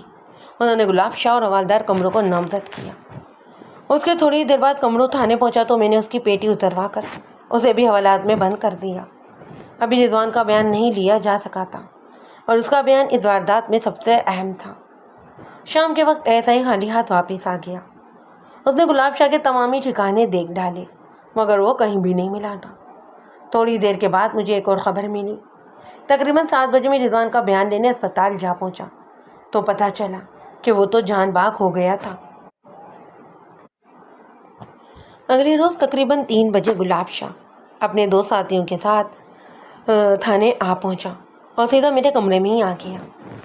ملک صاحب، میں گرفتاری دینے آیا ہوں، اس نے بڑے ہی اعتماد کے ساتھ کہا، لیکن میں آپ کو ایک بات بتا دینا چاہتا ہوں کہ اس سے آپ کو کچھ بھی حاصل نہیں ہوگا۔ بچو چا، تیری رسی بہت دراز ہو چکی ہے۔ میں اپنی کرسی سے اٹھ کر اس کے سامنے جا پہنچا۔ اور تیری قسمت میں اتنی ہی رہی تھی۔ اس نے کہکا لگایا اور بولا، میں اپنا بندوبست کر کے ہی آیا ہوں۔ میری رسی اور آپ کے اندازے سے بھی زیادہ لمبی ہے۔ آپ مجھے ایک دن سے زیادہ بند نہیں رکھ سکتے۔ میں نے اس کے منہ پر تھپڑ رسید کرتے ہوئے کہا، میں نے بھی تمہارا پکا بندوبست کر لیا ہے۔ اب تم اتنی آسانی سے تازہ ہوا نہیں کھا سکتے۔ اس کا ایک ساتھی جو شکل و صورت سے ہی چھٹا ہوا بدماش لگتا تھا، مونچھوں پر ہاتھ پھیرتے ہوئے بولا، ملک صاحب، قانون آپ کو تھپڑ مارنے کی اجازت نہیں دیتا اور آپ کو معلوم ہونا چاہیے کہ شاہ جی عزت دار آدمی ہیں۔ کمرے میں اسی وقت SI اور 2 سپاہی موجود تھے۔ میں نے گلاب شاہ کو ایک سپاہی کے حوالے کیا اور کہا کہ اسے حوالات میں لے جا کر بند کر دے، اور پھر اس بدماش کی طرف متوجہ ہوا جو مجھے قانون کا سبق پڑھانے کی کوشش کر رہا تھا۔ وہ میرے تیور دیکھ کر کھسکنے کی کوشش کر رہا تھا، لیکن میں اس کا راستہ روکے کھڑا تھا۔ البتہ اس کے ساتھی کو باہر نکلنے کا موقع مل گیا۔ ہر بدماش بنیادی طور پر بزدل اور بے وقوف ہوتا ہے۔ اس کی بدماشی اس وقت کامیاب رہتی ہے جب تک سامنے والا کمزور ہو یا پھر طاقتور ہونے کے باوجود ڈرتا رہے، لیکن اگر سامنے والا مضبوط ہو اور بے خوف بھی ہو تو بدماش کی ساری ہوا نکل جاتی ہے۔ کیوں بھائی جگے، کیا نام ہے تیرا؟ میں نے بدماش سے پوچھا۔ چھوڑے جی، نام میں کیا رکھا ہے، اس نے کہا اور بظاہر بے نیازی سے دروازے کی طرف قدم بڑھایا۔ میں نے پیچھے سے اس کا کالر پکڑ کر گھمایا اور کہا، میں نے نام پوچھا ہے یا قانون نام پوچھنے کی بھی اجازت نہیں دیتا؟ میرا نام صدرو کھوکر ہے۔ اس نے کالر چھڑانے کی کوشش کرتے ہوئے کہا، یہ آپ اچھا نہیں کر رہے، ہم بروں کے ساتھ برا ہی کیا کرتے ہیں۔ میں نے اس کی پسلیوں میں مکہ مارا۔ کتنی جماعتیں پڑے ہوئے ہو، مڈل پاس ہوں میں۔ اس کی اکڑ ابھی بھی قائم تھی۔ اپنی گلی میں تو کتا بھی شیر ہوتا ہے، ہماری بھی باری آ جائے گی۔ اس وقت میں آپ کے بس میں ہوں، کر لیں جو کرنا ہے۔ اب تم جیسے کتوں کی باری نہیں آئے گی۔ میں تمہارا اور تمہارے عزت دار بچو شاہ کا صفایا کر کے ہی دم لوں گا۔ میں نے اس کی تھوڑی سی مرمت کی، پھر مجھے اس کی تلاشی لینے کا خیال آیا۔ اس نے اپنی ٹانگ پر ایک چرمی نیا والا خنجر باندھ رکھا تھا۔ اوے قانون، اس خنجر کے بارے میں کیا کہتا ہے؟ میں نے خنجر اس کی آنکھوں کے سامنے لہرایا۔ کہاں ہے اس کا لائسنس؟ اس کے چہرے پر پہلی دفعہ تھوڑی سی گھبراہٹ آئی اور بولا، ملک صاحب، آپ نے اپنا غصہ نکال لیا ہے، اب چھوڑ دیں۔ زیادہ باتیں کرنے کا کیا فائدہ؟ ہم بھی آپ کی ہی برادری کے لوگ ہیں، کھوکر بھی ملک برادری سے تعلق رکھتے ہیں۔ اگر آپ کو یہ خنجر پسند آ گیا ہے تو میری طرف سے تحفے کے طور پر رکھ لیں۔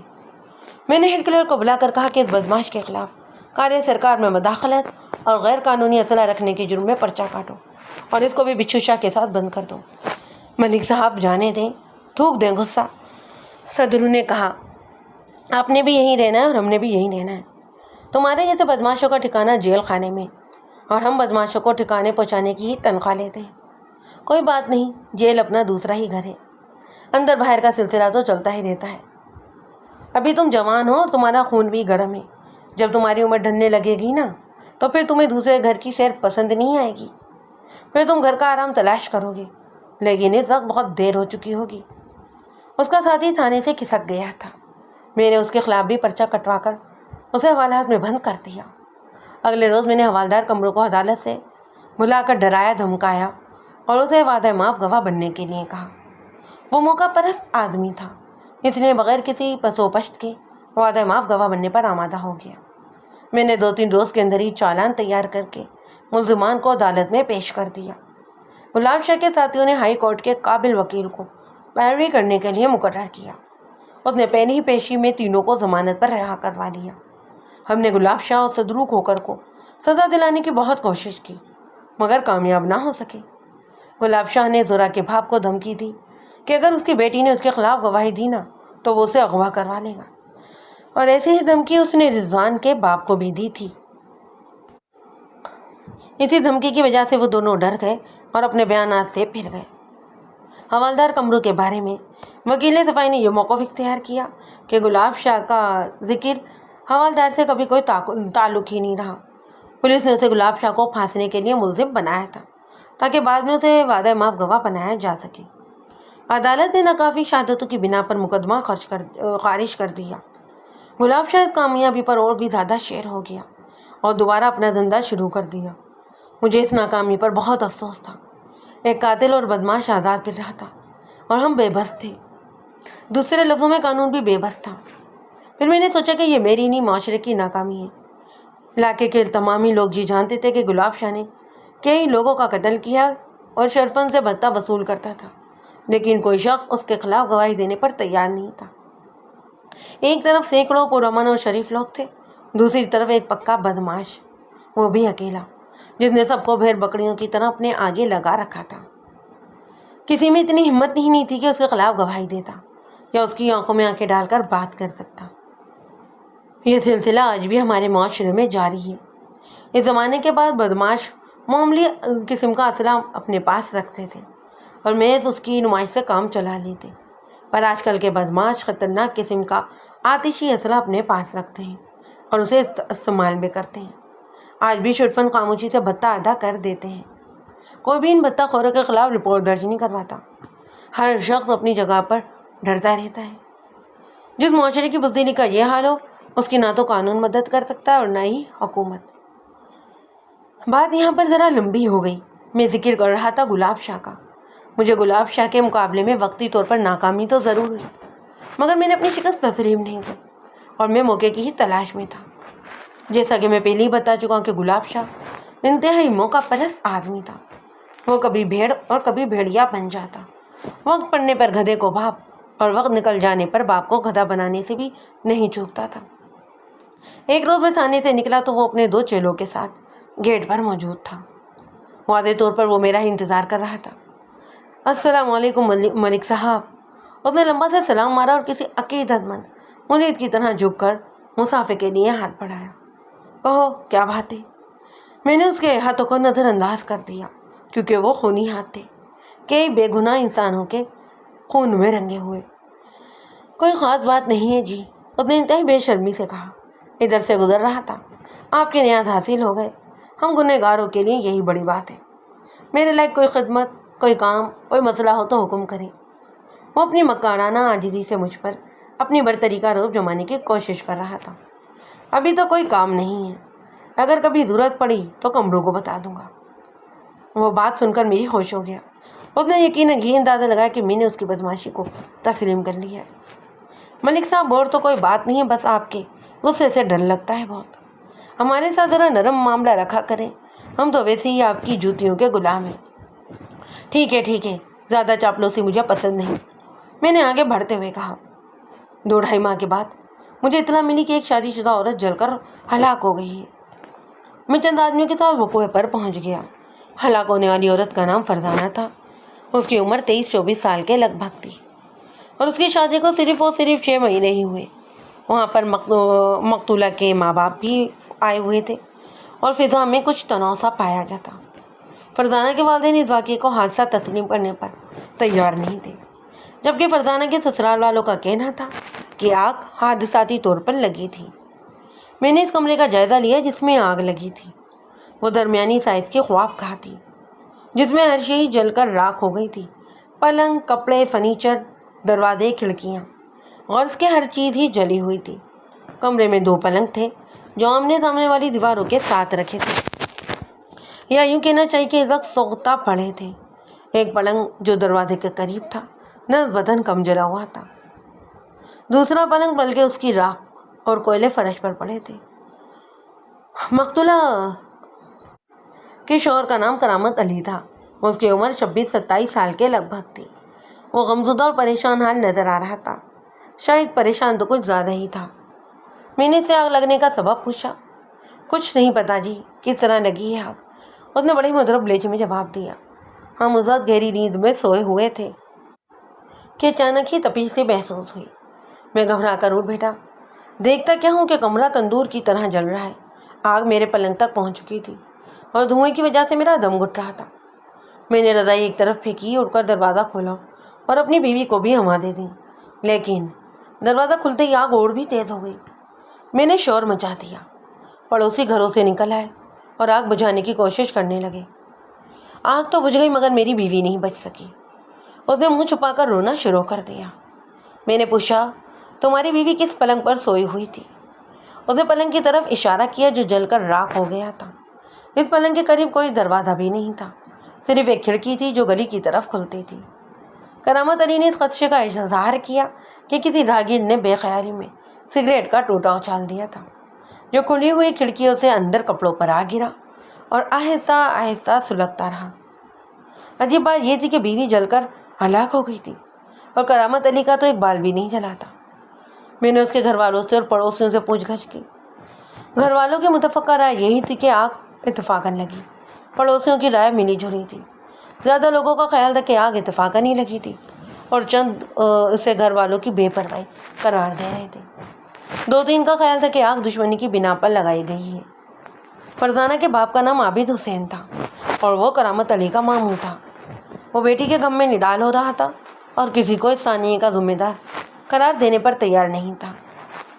اس کا کہنا تھا کہ اللہ کو یہی منظور تھا کہ اس کی بیٹی کی موت اسی طرح لکھی تھی، لیکن فرزانہ کی ماں جس کا نام نور بانو تھا اس بات کو کسی طور تسلیم کرنے پر تیار نہیں تھی۔ وہ بیٹی کی ساس پر الزام لگا رہی تھی۔ اس کا کہنا تھا کہ زیب النساء فرزانہ کی ساس نے شروع دن سے ہی فرزانہ کی زندگی عذاب بنا رکھی تھی۔ وہ بیٹی کے سسرال والوں کے خلاف قتل کا پرچہ کٹوانا چاہتی تھی۔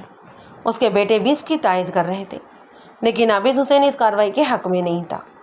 وہ بیوی کو سمجھاتے ہوئے کہہ رہا تھا کہ اگر انہوں نے پرچہ کٹوا دیا تو رشتہ داری میں ہمیشہ کے لیے دراڑ پڑ جائے گی۔ پڑ چکی ہے دراڑ، نور بانو نے کہا۔ آپ اپنی بہن فرزانہ کی ساس کو بچانے کی کوشش نہ کریں۔ اب ہم قیامت تک ان لوگوں سے راضی نہیں ہو سکتے۔ آخرکار فرزانہ کے بھائیوں نے کرامت علی اور اس کی ماں کے خلاف پرچہ کٹوا دیا۔ سرسری تفتیش سے جو حالات میرے علم میں ہیں وہ یہ تھے کہ فرزانہ اور کرامت علی شادی سے پہلے ایک دوسرے سے بہت محبت کرتے تھے اور انہی کے زور دینے پر یہ شادی بھی ہوئی۔ ان کے والدین اس شادی پر راضی نہیں تھے کیونکہ ان کے باہمی تعلقات کافی عرصے سے کشیدہ چلے آ رہے تھے۔ خصوصاً کرامت علی کی ماں زیب النساء اس رشتے کے سخت خلاف تھی۔ یہی وجہ تھی کہ شادی کے بعد فوراً ہی اس نے اپنی بہو کو تنگ کرنا شروع کر دیا۔ وہ روایتی ساسوں کی طرح بیٹے کے کان بھی بھرتی رہتی، لیکن چونکہ کرامت علی اپنی بیوی سے بہت محبت کرتا تھا اس لیے وہ ماں کی باتوں کا زیادہ اثر لیتا ہی نہیں تھا۔ تفتیش کے دوران مجھے ایک حیرت انگیز بات بھی معلوم ہوئی۔ فرزانہ کے رشتے کے ایک چچا نے جس کا نام مختار احمد تھا مجھے بتایا کہ گلاب شاہ بھی فرزانہ سے شادی کرنا چاہتا تھا۔ فرزانہ بہت ہی خوبصورت اور پرکشش لڑکی تھی۔ ایک روز اتفاق سے گلاب شاہ کی اس پر نظر پڑ گئی۔ اس نے فیصلہ کیا کہ وہ اب ہر صورت اس سے شادی کرے گا۔ چند روز کے بعد وہ مٹھائی کا ڈبہ لے کر فرزانہ کے گھر پہنچ گیا اور کھلے لفظوں میں اپنی خواہش کا اظہار کیا۔ فرزانہ کا باپ یہ سن کر پریشان ہو گیا۔ گلاب شاہ کی عمر 40 سال کے لگ بھگ تھی اور وہ 3 جوان بچوں کا باپ تھا۔ 5-6 سال قبل اس نے اپنی پہلی بیوی اور 2 بچوں کو گھر سے بھی نکال دیا تھا۔ فرزانہ کا باپ عابد حسین ایک بد کردار مجرم کے ساتھ اپنی بیٹی کی شادی کرنے کا تصور بھی نہیں کر سکتا تھا۔ اس نے گلاب شاہ کو جواب دے دیا کہ اس کی بیٹی کی بات پکی ہو چکی ہے، لہذا وہ معذرت خواہ ہے۔ چاچا، زبانی بات سے کوئی فرق نہیں پڑتا، گلاب شاہ نے دھمکی آمیز لہجے میں کہا۔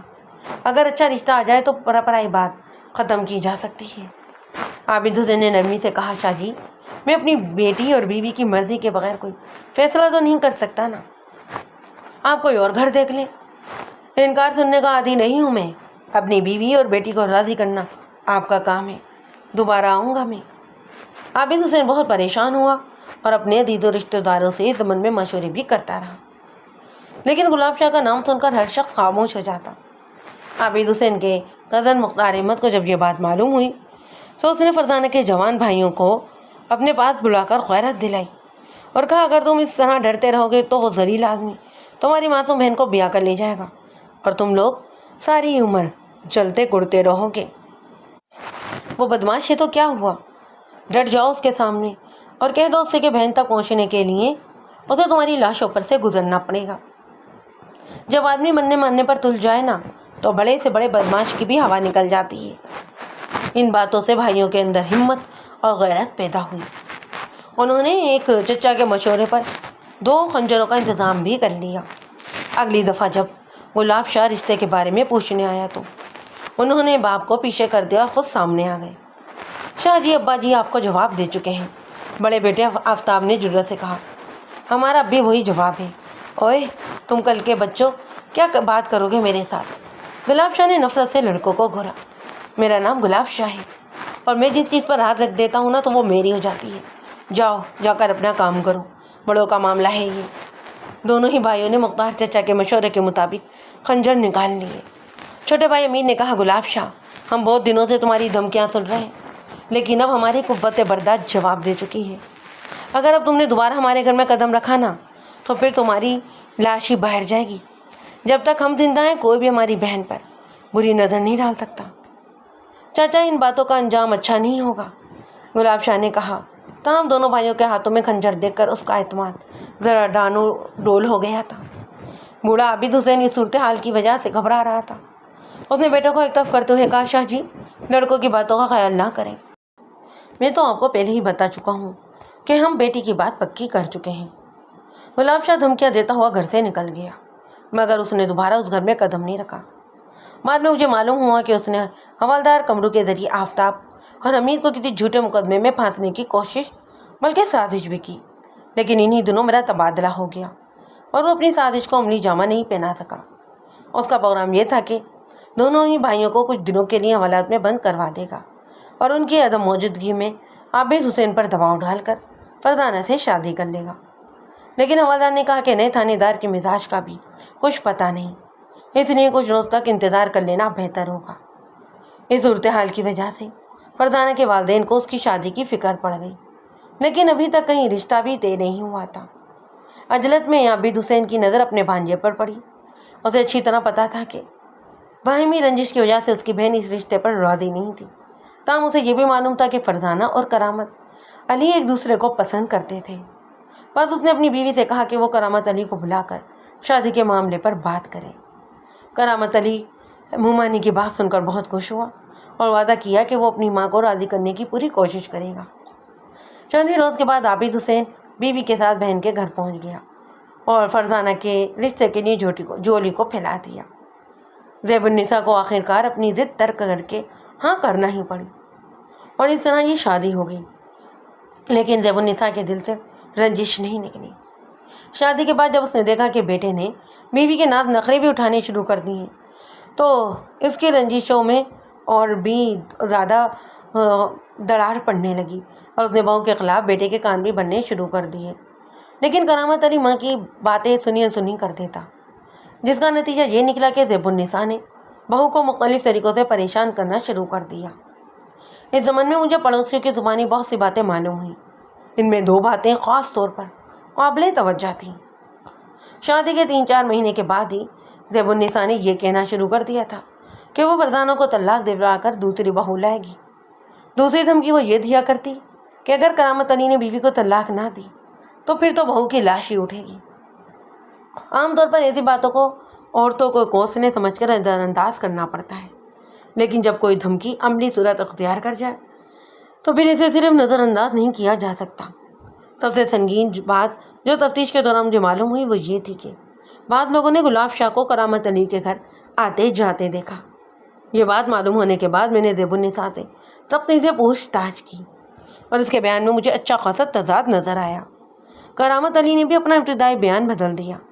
اس کی باتوں سے صاف ہی پتہ چل رہا تھا کہ وہ حقیقت چھپانے کی کوشش کر رہے تھے۔ میں نے دونوں کو حراست میں لے کر تھانے آ گیا، دونوں کو الگ الگ بٹھایا۔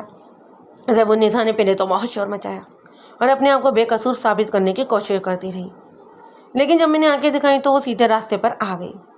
کرامت علی تو زیادہ مزاحمت ہی نہ کر سکا اور فوراً ہی ساری بات اگل دی۔ اس کے بیان کردہ تفصیل سے اندازہ ہوتا تھا کہ وہ ماں کی سازش کا شکار ہوا تھا۔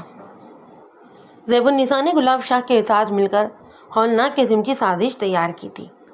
عام حالات میں گھریلو عورت کے بارے میں اس سازش کا تصور بھی نہیں کیا جا سکتا، لیکن جب نفرت اور انتقام میں انتہا کو پہنچ جاتے ہیں تو انسان شیطان کے تصرف میں چلا جاتا ہے اور اسے بھیانک جرم کا ارتکاب کر بیٹھتا ہے، جس کی وجہ سے اس کی زندگی جہنم بن جاتی ہے۔ زیب النساء نے بتایا کہ چند ہفتے پہلے گلاب شاہ نے اس کے گھر آنا جانا شروع کر دیا۔ وہ گلاب شاہ کے کردار سے بھی بخوبی آگاہ تھی اور اس سے بات کرنا بھی پسند نہیں کرتی تھی، لیکن گلاب شاہ شاطر آدمی تھا اور وہ دوسروں کے دلوں میں جگہ بنانے کا فن بھی خوب جانتا تھا۔ ایک صبح وہ زیب النساء کے دروازے پر آیا اور نہایت ہی مہذب انداز میں سلام کرنے کے بعد کہا کہ وہ ضروری بات کرنا چاہتا ہے۔ زیب النساء نے کہا کہ اس وقت کوئی گھر میں نہیں، شام کے وقت آنا۔ گلاب شاہ نے دھیمی آواز میں کہا، جو بات میں کرنا چاہتا ہوں وہ مردوں کے کانوں تک نہیں پہنچنی چاہیے، اسی لیے تو اس وقت آیا ہوں۔ بات کیا ہے؟ بات آپ کی بہو کے بارے میں ہے۔ اس جملے نے جادو کا سا اثر کیا۔ زیب النساء گلاب شاہ کو بیٹھک میں لے گئی، دروازے کھڑکیاں بند کرنے کے بعد پوچھا، بہو کے بارے میں کیا بات ہے؟ خالہ میری بات کا برا نہیں ماننا، آپ نے بڑی ہی غلط لڑکی کو بہو بنا لی ہے۔ کیا مطلب؟ اب میں آپ کو کیا بتاؤں، بات کرتے ہوئے بھی شرم آتی ہے۔ مجھے پتا ہے کہ فرزانہ آپ کے بھائی کی بیٹی ہے، لیکن اس کا چال چلن اچھا نہیں۔ 2-3 لڑکوں کو تو میں ذاتی طور پر جانتا ہوں۔ کون سے لڑکے؟ ایک کا نام تو افتخار ہے، اس کے باپ کا کپڑے کا کاروبار ہے، لیکن کیا فائدہ لڑکوں کے نام بتانے کا؟ لڑکی اگر اچھی ہو تو کسی کی کیا مجال، جو آنکھ اٹھا کر بھی دیکھ لیں۔ آپ کے بھائی نے مجھے زینب کا رشتہ دینے پر بھی تیار ہو گئے تھے، لیکن مجھے تو اصل کہانی کا علم تھا، اس لیے میں نے فوراً انکار کر دیا۔ وہ کیا کہتے ہیں کہ بد اچھا اور بدنام برا۔ میری شہرت اچھی نہیں ہے پر میں آدمی کھرا ہوں۔ پولیس نے مجھے بند کرنے کی بڑی کوشش کی مگر نہیں کر سکی۔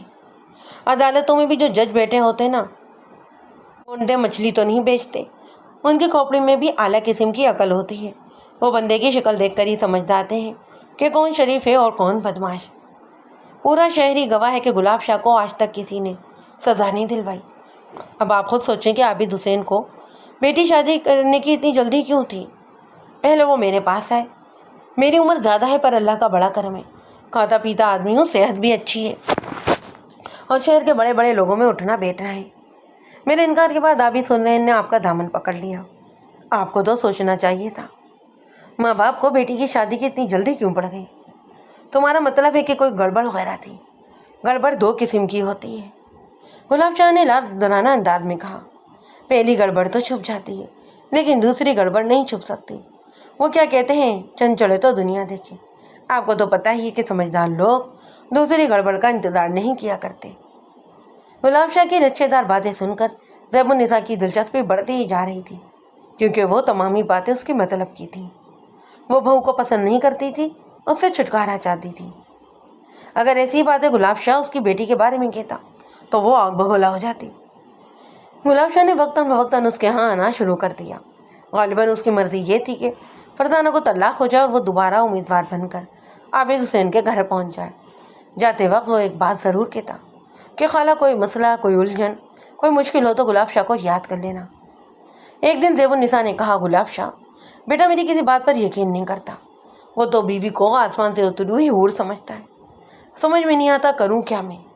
لو یہ بھی کوئی مشکل کام ہے، گلاب شاہ نے کہا، بیٹے کو کچھ نظارہ دکھا دیں، جب اسے یقین آ جائے گا۔ کیسا نظارہ؟ کچھ انتظام کرنا پڑے گا، گلاب شاہ نے سوچتے ہوئے کہا، آپ کو تھوڑی سی ہمت کرنا پڑے گی۔ کیسی ہمت؟ 2-4 دن ٹھہر جائیں، کام میں ایسا کروں گا کہ آپ کے بیٹے کی آگے کھلی رہ جائیں گی۔ زیب النساء انتقام کی آگ میں جل رہی تھی اور گلاب شاہ کے ساتھ ہر طرح کا تعاون کرنے پر وہ تیار تھی۔ 1 ہفتے کے بعد گلاب شاہ اس کے پاس آیا اور اسے سارا ہی منصوبہ سمجھا کر چلا گیا۔ فرزانہ بی بی کو تو گھر میں ہونے والی سازش کا علم ہی نہیں تھا، اسے تو یہ بھی نہیں معلوم تھا کہ گلاب شاہ اس کی ساس سے ملنے بھی آتا تھا۔ ایک روز زیب النساء نے اسے کہا کہ وہ تیار ہو جائے، بازار سے کچھ خریداری کرنی ہے۔ چند روز سے ساس کا رویہ اس کے ساتھ بہت ہی اچھا تھا اور اسے اس بات پر تعجب بھی تھا۔ اس وقت صبح کے 10 بجے تھے، فرزانہ تیار ہو گئی، ساس بھی پہلے سے تیار بیٹھی تھی۔ بازار سے دونوں نے کچھ زنانہ استعمال کی چیزیں خریدیں اور خریداری سے فارغ ہو کر زیب النساء ایک گلی میں داخل ہو گئی۔ فرزانہ کو اس بات کا علم نہیں تھا کہ 20-25 قدم آگے ایک شخص اس کی ساس کی رہنمائی کرتا ہوا چل رہا تھا۔ گلی میں دونوں ہی طرف رہائشی مکانات بنے ہوئے تھے اور یہاں وہاں اکا دکا لوگ چلتے پھرتے نظر آتے۔ آگے چلنے والا شخص ایک دروازے میں داخل ہو گیا۔ زیب النساء دروازے کے سامنے پہنچ کر رک گئی اور بہو سے بولی، یہاں میری ایک جاننے والی رہتی ہے، بہت عرصہ ہو گیا اس سے ملے ہوئے، آؤ 2 گھڑی بیٹھتے ہیں، پیاس بھی لگ رہی ہے۔ مکان کا دروازہ کھلا، زیب النساء نے دروازے پر ہلکی سی دستک دی اور اندر داخل ہوتے ہوئے بولی، ستارہ بہن کہاں ہو؟ دوسری لمحے ایک بنی سنوری عورت ان کے استقبال کے لیے موجود تھی۔ یوں لگتا تھا کہ وہ تو تیاری بیٹھی تھی۔ وہ ان کو لیے ہوئے ایک سادہ سے کمرے میں پہنچ گئی اور حال احوال پہنچنا شروع کر دیا۔ یہ میری بہو فرزانہ ہے۔ ستارہ نامی عورت نے فرزانہ کے سر پر ہاتھ پھیرا اور اسے بوڑھی عورتوں کی طرح دعا دی، حالانکہ وہ بوڑھی نہیں تھی، اس کی عمر زیب النساء سے 8 سال کم تھی۔ کھل کر بیٹھے ہیں، اس نے کہا، برقع اتار دیں، اتنے دنوں کے بعد تو آئی ہیں آپ، جلدی نہیں جانے دوں گی۔ زیب النساء نے تھوڑے سے تعامل کے بعد برقع اتار دیا۔ تم بھی اتار دو۔ فرزانہ نے منظوری کے لیے ساس کی طرف دیکھا، ساس نے کہا، کوئی حرج نہیں، اتار دو۔ فرزانہ نے بھی برقع اتار دیا۔ کمرے میں 2 پلنگ، 3 کرسیاں اور ایک سینٹر ٹیبل رکھی تھی۔ ستارہ بیگم نے دونوں کے برقعے اٹھا لیے اور دوسرے کمرے کی طرف بڑھتی ہوئی بولی، میں ان کو ادھر کھنڈی پر لٹکا دیتی ہوں۔ پھر وہ دوسرے کمرے میں چلی گئی اور تھوڑی دیر کے بعد خالی ہاتھ واپس آ گئی۔ پھر وہ پلنگ پر بیٹھ گئی اور ادھر ادھر کے قصے سنانے شروع کر دیے۔ اوہ میں بھی کتنی پاگل ہوں، آپ کے کھانے پینے کے لیے تو کچھ منگوایا ہی نہیں۔ اس نے اندر کی طرف منہ کر کے آواز لگائی، ایاز بیٹا۔ جی اماں۔ تھوڑی دیر کے بعد ایک 30-24 سالہ نوجوان دروازے میں آیا۔ کیا بات ہے؟ ارے بیٹا میری یہ بہن آئی ہے، ان کے کھانے پینے کے لیے کچھ لے آؤ۔ ابھی لاتا ہوں، ایاز نامی نوجوان نے کہا۔ فرزانہ نے ایاز کو دیکھ کر گھونگھٹ نکال لیا تھا۔ لو گھونگھٹ نکال رہی ہے، ستارہ بیگم نے حیرانی کا اظہار کیا۔ بہو یہ کوئی غیر تھوڑی ہے، تمہارے بھائیوں کی طرح ہے، میں تمہاری خالہ ہوں، بھلا خالہ زاد بھائیوں سے بھی کیا پردہ۔ زیب النساء نے کہا، پہلی دفعہ آئی ہے نا اس لیے شرما رہی ہے۔ خالہ سلام، ایاز نے کہا۔ باجی سلام۔ مگر فرزانہ تو چپ ہی بیٹھی رہی۔ زیب النساء نے اس کے سلام کا جواب دیا۔ اسے کچھ نہیں پتا تھا کہ 2 خوفناک مکڑیاں اس کے گرد کیا تانا بانا بون رہی تھیں۔ تھوڑی دیر کے بعد ایاز لسی اور مٹھائی لے کر آ گیا۔ اس نے یہ تمام ہی چیزیں میز پر لگا دیں اور خود بھی کرسی کی سیٹ پر بیٹھ گیا۔ ستارہ بیگم نے بڑا ہی اصرار کر کے فرزانہ کو لسی پلائی اور مٹھائی بھی کھلائی۔ ایاز بھی وہاں بیٹا لسی پیتا رہا۔ زیب النساء نے اس کی موجودگی پر کوئی بھی اعتراض نہ کیا۔ چند ہی منٹوں کے بعد فرزانہ پر غنودگی سی طاری ہونے لگی۔ عین اسی وقت سلیم نامی ایک نوجوان کرامت علی کے دفتر پہنچا اور اسے ایک طرف لے جا کر کہا، کرامت علی صاحب، آپ مجھے نہیں جانتے لیکن میں آپ کو جانتا ہوں، میرا نام سلیم ہے اور میں آپ کو ایک بری خبر سنانے آیا ہوں۔ بری خبر؟ خبر آپ کی بیوی کے بارے میں ہے۔ کیا ہوا ہے میری بیوی کو؟ خدا نہ خواستہ کوئی اسے حادثہ تو پیش نہیں آ گیا؟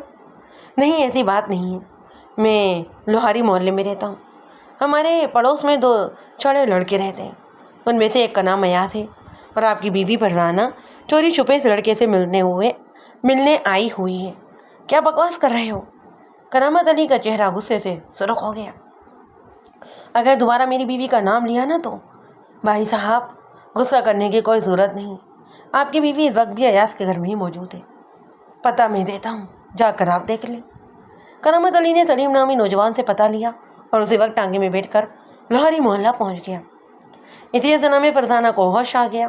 اس نے ادھر ادھر دیکھا تو نہ وہاں ساس تھی اور نہ ہی ستارہ، بس ایاز نوجوان بیٹھا اس کی طرف دیکھ کر مسکرا رہا تھا۔ مجھے کیا ہوا ہے؟ فرزانہ اٹھ کر بیٹھی۔ پھپھی جان کہاں ہے؟ کون سی پھپھی جان؟ ایاز نے تزائیہ لہجے میں کہا، یہاں تو کوئی پھپھی جان نہیں رہتی۔ فرزانہ کو احساس ہو گیا کہ وہ سازش کا شکار ہو گئی تھی۔ وہ تیزی سے اٹھی، دوسرے کمرے سے اپنا برقع لیا اور جلدی جلدی سے پہننا شروع کیا۔ بیٹھو بیٹھو، ایاز نے کہا، میں تو یوں ہی مذاق کر رہا تھا، تمہاری پھپھی جان ابھی آ جاتی ہیں۔ فرزانہ نے بڑی زور سے ایاز کو دھکا دیا۔ وہ لڑکھڑاتا ہوا دور جا گرا۔ اسے اتنی شدید رد عمل کی توقع نہیں تھی۔ اگر میرے قریب آئے نا تو شور مچا دوں گی میں، فرزانہ نے کہا اور برقع پہن کر باہر نکل گئی۔ باہر نکلتے ہی اسے ایک ٹانگا مل گیا۔ وہ جلدی سے ٹانگے میں جا بیٹھی، لیکن اے نصیبہ، کرامت علی کا ٹانگا گلی میں داخل ہوا۔ اس نے اپنی بیوی کو ٹانگے میں بیٹھے ہوئے دیکھ لیا اور اپنا ٹانگا اس کے پیچھے لگا لیا۔ فرزانہ کو اس کے ٹانگوں کا پتہ ہی نہیں چلا۔ گھر پہنچ کر کرامت علی نے بیوی کو دھدوکوب کرنا شروع کر دیا۔ فرزانہ نے اپنی صفائی کی بہت کوشش کی، مگر کرامت علی نے اس کی کوئی بات ہی نہیں سنی۔ اس نے جو کچھ دیکھا اور سنا تھا، اس کی وجہ سے اس پر ایک جنون سا طاری تھا۔ وہ کچھ سننے پر تیار ہی نہیں تھا۔ مار پیٹ کے بعد وہ گھر سے نکل گیا اور رات کو دیر سے گھر آیا۔ زیب النساء کو تو سب کچھ معلوم تھا، لیکن وہ انجان بن گئی اور بیٹی سے پوچھ کر کہا کہ ہوا کیا تھا۔ کرامت علی ذاکی کے باوجود بیوی سے محبت کرتا تھا۔ اس نے ماں کے سوال پر بس اتنا کہا کہ فرزانہ کو اس طرح اکیلے باہر نہ جانے دیا کریں، مجھے یہ بات بالکل پسند نہیں۔ زیب النساء نے گریزنے کی بہت کوشش کی، مگر کرامت علی نے زبان نہ کھولی۔ نہیں بتاؤ، زیب النساء نے جھنجھلا کر کہا، کچھ مت بتاؤ، لیکن یہ مت سمجھو کہ مجھے کچھ معلوم نہیں۔ میں نے بس گھر کی عزت رکھی ہوئی ہے اور اس کی خاطر اپنی زبان بند رکھی ہے۔ تمہاری بیوی جو کچھ کرتی پھر رہی ہے وہ ساری دنیا کو نظر آ رہا ہے۔ میں نے تمہیں پہلے ہی دن کہہ دیا تھا کہ یہ کشتی کنارے پر نہیں لگے گی۔ اگر تمہارے اندر کچھ غیرت ہے نا تو بیوی کو کاغذ دے کر گھر بھیج دو، اگر ایک دو بچے ہو گئے تو پھر پھنس جاؤ گے۔ امی، مجھے آپ کی یہ باتیں اچھی نہیں لگتی، کرامت علی نے بیزاری سے کہا اور منہ کو دوسری طرف پھیر لیا۔ گلاب شاہ اپنی سازش کا نتیجہ دیکھنے کے لیے بے چین تھا، اور جب اس واقعے کو 3 دن گزر گئے تو اسے بڑی پریشانی ہوئی۔ وہ صورتحال معلوم کرنے کے لیے زیب النساء کے پاس پہنچا۔ زیب النساء نے اسے بتایا کہ فیل ہو گیا ہے تمہارا منصوبہ۔ کرامت علی بیوی کو چھوڑنے پر تیار ہی نہیں۔ زیب النساء نے مجھے بتایا کہ یہ تمام ہی باتیں سن کر گلاب شاہ گہری سوچ میں ڈوب گیا اور دیر تک سر جھکائے بیٹھا رہا، اور آخرکار اس نے دونوں ہاتھ ملتے ہوئے کہا، کوئی بات نہیں، اگر کرامت علی نے بیوی کو نہیں چھوڑا تو کیا ہوا، اب بیوی ہی اس کا ساتھ چھوڑ جائے گی۔ یہ وہ آخری الفاظ تھے جو گلاب شاہ نے زیب النساء سے کہے۔ اس کے بعد ان دونوں کی ملاقات نہیں ہوئی۔ کرامت علی نے مجھے بتایا کہ وہ 5-6 دن تک بیوی کے کمرے میں نہیں سویا اور نہ ہی اس سے بات کی۔ فرزانہ اس سے ایک ہی بات کہتی تھی کہ بے شک مجھے قتل کر دیں، میرے ٹکڑے ٹکڑے کر دیں، مگر ایک دفعہ میری بات تو سن لیں۔ پر کرامت علی نے جو کچھ دیکھا تھا اس کی وجہ سے اسے بہت رنج تھا۔ یہی وجہ تھی کہ وہ بیوی کو جھڑک دیتا اور اس کی کوئی بھی بات نہیں سنتا تھا۔ لیکن 5ویں دن اس کے دل میں کچھ نرمی پیدا ہوئی۔ اس نے بیوی کی زبانی ساری تفصیل سنی۔ وہ یہ سب کچھ ہی سن کر بہت حیران ہوا۔ اسے یقین ہی نہیں آیا کہ اس کی سیدھی سادی ماں اتنی خطرناک سازش تیار کر سکتی ہے۔ میں اس معاملے کی چھان بین کروں گا، اس نے فرزانہ سے کہا۔ میری عمر اتنی ہو گئی ہے مگر میں نے ستارہ بیگم نامی کسی عورت کو گھر میں آتے جاتے نہیں دیکھا، نہ ہی ایاز کا کبھی نام سنا ہے۔ پھر اس نے ماں سے اس کہانی کے بارے میں پوچھا۔ ماں نے نہ صرف اس بات سے لاعلمی کا اظہار کیا بلکہ خوبی شور مچایا کہ بہو نے اس پر جھوٹا الزام لگایا ہے۔ کرامت علی نے فیصلہ کیا کہ وہ اس گھر میں جا کر پتہ کرے گا جس میں یہ سارا واقعہ پیش آیا تھا۔ لیکن اسی رات اس کے خوابگاہ کو آگ لگ گئی اور اس کا پروگرام دھرا کا دھرا رہ گیا۔ ان بیانات کی روشنی میں یہ بات تو واضح تھی کہ فرزانہ کا قاتل گلاب شاہ تھا، اور اسے پورا یقین تھا کہ اس کی سازش کامیاب ہوگی اور کرامت علی بیوی کی بہرا روی دیکھ کر اسے طلاق دے دے گا۔ لیکن کرامت علی نے جذباتی لمحات میں اپنے آپ کو قابو رکھا اور بیوی کو طلاق نہ دی۔ تھانے میں جب اسے پوری سازش کا علم ہوا تو اس نے بچوں کی طرح بلک بلک کر رونا شروع کر دیا۔ وہ اپنا منہ نوچتے ہوئے بار بار کہتا کہ فرزانہ مجھے معاف کر دو، میں غفلت میں مارا گیا ہوں، مجھے حقیقت کا تو علم ہی نہیں تھا، کاش میں بھی تمہارے ساتھ جل کر مر جاتا۔ اسے اپنی ماں پر بہت غصہ اور افسوس تھا جس کی جھوٹی انا ایک معصوم لڑکی کی موت کا باعث بن گئی۔ مجھے تھوڑا سا شک زیب النساء پر بھی تھا، کیونکہ اس نے اپنی ایک قریبی عزیزہ سے باتوں کے دوران کہا تھا کہ اگر کرامت علی نے بیوی کو طلاق نہ دی تو پھر بہو کی لاش ہی اٹھے گی۔ ممکن ہے کہ اس نے اپنی اس دھمکی کو عملی جامہ پہنانے کے لیے کمرے کو آگ بھی لگا دی ہو، لیکن میرا تجربہ کہتا تھا کہ اس نے یہ حرکت نہیں کی تھی کیونکہ کمرے میں اس کا بیٹا بھی سویا ہوا تھا۔ دوسری بات یہ کہ آگ گلی کی طرف سے لگائی گئی اور یہ حرکت گلاب شاہ ہی کر سکتا تھا، لیکن امکان اس بات کا زیادہ موجود تھا کہ اسے زیب النساء کا تعاون حاصل تھا، اور یہ بات اسے زیب النساء نے ہی بتائی ہوگی کہ فرزانہ کس کمرے میں سوتی تھی اور اس کا پلنگ کہاں رکھا تھا۔ تھانے میں ہر شخص کو فرزانہ کی موت کا افسوس تھا۔ وہ چھوٹا سا علاقہ تھا اور لوگ ایک دوسرے کو جانتے تھے۔ حوالدار کمرو بھی اس قتل پر گلاب شاہ کو برا بھلا کہہ رہا تھا کیونکہ وہ فرزانہ کے باپ عابد حسین کو ذاتی طور پر جانتا تھا۔ ملک صاحب، میرا ایک مشورہ ہے، اس نے کہا۔ ہم قانون کے ذریعے گلاب شاہ کو سزا نہیں دلوا سکتے۔ آپ کو پتہ ہی ہے کہ وہ کوئی نہ کوئی چکر چلا کر ہر دفعہ بچ جاتا ہے۔ مجھے پتہ چلا ہے کہ وہ اس دفعہ بھی بچ جائے گا۔ اس کو سزا دینے کا بس اب ایک ہی طریقہ ہے۔ کیا طریقہ؟ جعلی پولیس مقابلہ، اور مجھے اس کے تمام ہی ٹھکانوں کا علم ہے۔ بلکہ آپ جعلی پولیس مقابلے کا کام میرے حوالے کر دیں۔ مجھے صرف 6 آدمی دے دیں اور 2-3 دن کے اندر گلاب شاہ کی لاش وصول کر لیں۔ ٹھیک کہتا ہے کمرو، ایس آئی نے کہا۔ یہ شخص آدھے درجن انسانوں کے خون سے ہاتھ رنگ چکا ہے۔ آخر ہم کب تک بے بسی سے یہ خونی ڈرامہ دیکھتے رہیں گے؟ ہیڈ کلرک نے کمرو سے کہا، تم تو گلاب شاہ کے دوست ہو، اسی لیے تو کہہ رہا ہوں کہ اس شخص کو جعلی پولیس مقابلے میں ختم کروا دینا چاہیے۔ حوالدار نے کہا، یہ بات میں ہی جانتا ہوں کہ گلاب شاہ کتنا کمینہ اور زہریلا شخص ہے۔ یہ اوپر سے اجڑا نظر آتا ہے مگر اس کے اندر گند ہی گند اور زہر بھرا ہوا ہے۔ لوگ اسے صحیح بچھو کہتے ہیں۔ پتہ نہیں قبر بھی اسے قبول کرے گی یا نہیں۔ یہ ایسا شخص ہے کہ وقت پڑنے پر اپنی سگی بہن کا بھی سودا کر سکتے ہیں۔ نہیں، ہم نے کہا، ہم کوئی جعلی مقابلہ نہیں کریں گے۔ اگر خدا کو منظور ہوا تو وہ اصل پولیس مقابلے میں ہی مارا جائے گا یا پھر قانون کے ذریعے پھانسی پر لٹک جائے گا۔ تم بس ایک کام کرو، اس کے خلاف کوئی پکا ثبوت حاصل کرنے کی کوشش کرو تاکہ ہم مضبوط کیس بنا کر اسے عدالت میں پیش کر سکیں۔ میں 2-3 جعلی گواہوں کا انتظام تو کر سکتا ہوں، مجھے اصلی گواہ چاہیے، اس نے کہا۔ ایسا ہی کمرو نے کہا، تمہارا دماغ جعلی کاموں میں خوب چلتا ہے۔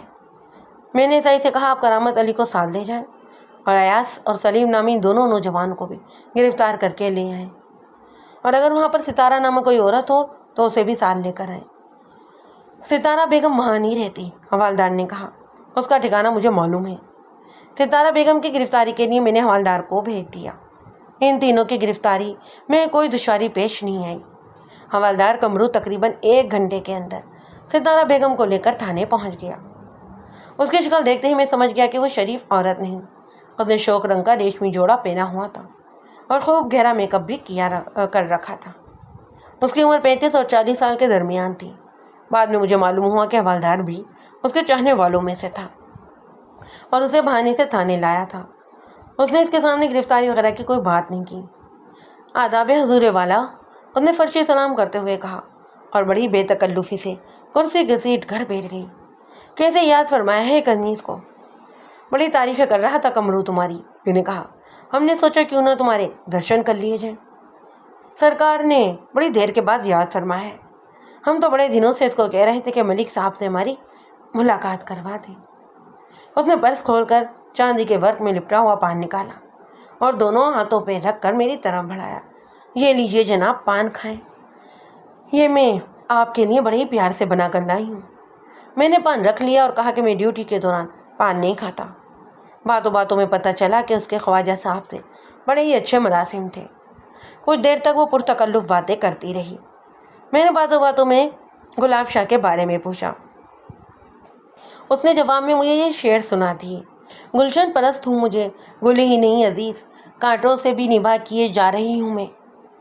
کانٹوں سے بھی دامن بچا کر رکھنا چاہیے، میں نے کہا، اور گلاب شاہ تو بہت ہی زہریلا کانٹا ہے۔ یہ لوگ اسے بچھو کہتے ہیں، جس کو ڈنگ مارتا ہے وہ زندگی بھر تڑپتا ہی رہتا ہے۔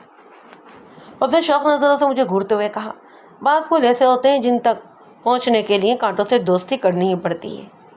چند روز پہلے گلاب شاہ نے تم سے کام لیا، میں نے اصل بات کی طرف آتے ہوئے کہا۔ سنا ہے لوہاری محلے کے مکان میں تم نے بڑی اچھی اداکاری کی تھی۔ آپ غالباً زیب النساء اور اس کے بہو والے واقعے کی بات کر رہے ہیں۔ وہ اب تھوڑی سی محتاط نظر آنے لگی۔ ہاں، میں اسی معاملے کی بات کر رہا ہوں۔ کیا ہوا تھا وہاں؟ ذہنا میں گلاب شاہ ہر طرف ہاتھ مارتا رہتا ہے۔ میں نے اس کو کہا بھی تھا کہ اس شریف لڑکی کا پیچھا چھوڑ دے، لیکن یہ باز ہی نہیں آیا۔ اس کا خیال تھا کہ فرزانہ کا شوہر غصے میں آ کر اسے طلاق دے دے گا اور اس کا کام بن جائے گا، لیکن اس کی بات نہیں بنی اور اس نے غصے میں فرزانہ کو جلا کر ہلاک کر دیا۔ میں نے اس کی بات کے آگے اپنی بات لگائی۔ اس نے میری بات کی تردید نہیں کی، بولی ایسے بدماشوں سے کیا توقع کی جا سکتی ہے؟ ستارہ بیگم، اس قتل میں تم بھی شریک ہو۔ میں نے کہا گلاب شاہ کے ساتھ تمہیں بھی سزا ہو سکتی ہے۔ مذاق کر رہے ہیں آپ؟ اس نے گھبرا کر کہا میرا فرزانہ کے قتل سے کوئی تعلق ہی نہیں، میں تو گلاب شاہ کی باتوں میں آ کر گھڑی دو گھڑی کے نہیں اس مکان میں جا بیٹھی تھی، مجھے کیا پتا تھا کہ بات اتنی آگے بڑھ جائے گی۔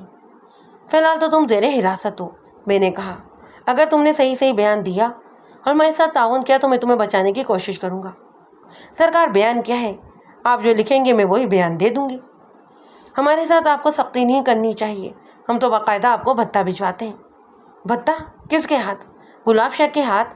اور کس کے ہاتھ؟ وہی آپ کا خاص آدمی ہے، دھوکہ دیتا ہے وہ تمہیں۔ گلاب شاہ میرا خاص آدمی نہیں اور میں نے اسے کبھی ایک پیسہ بھی نہیں لیا۔ سرکار میری عزت آپ کے ہاتھ میں ہے۔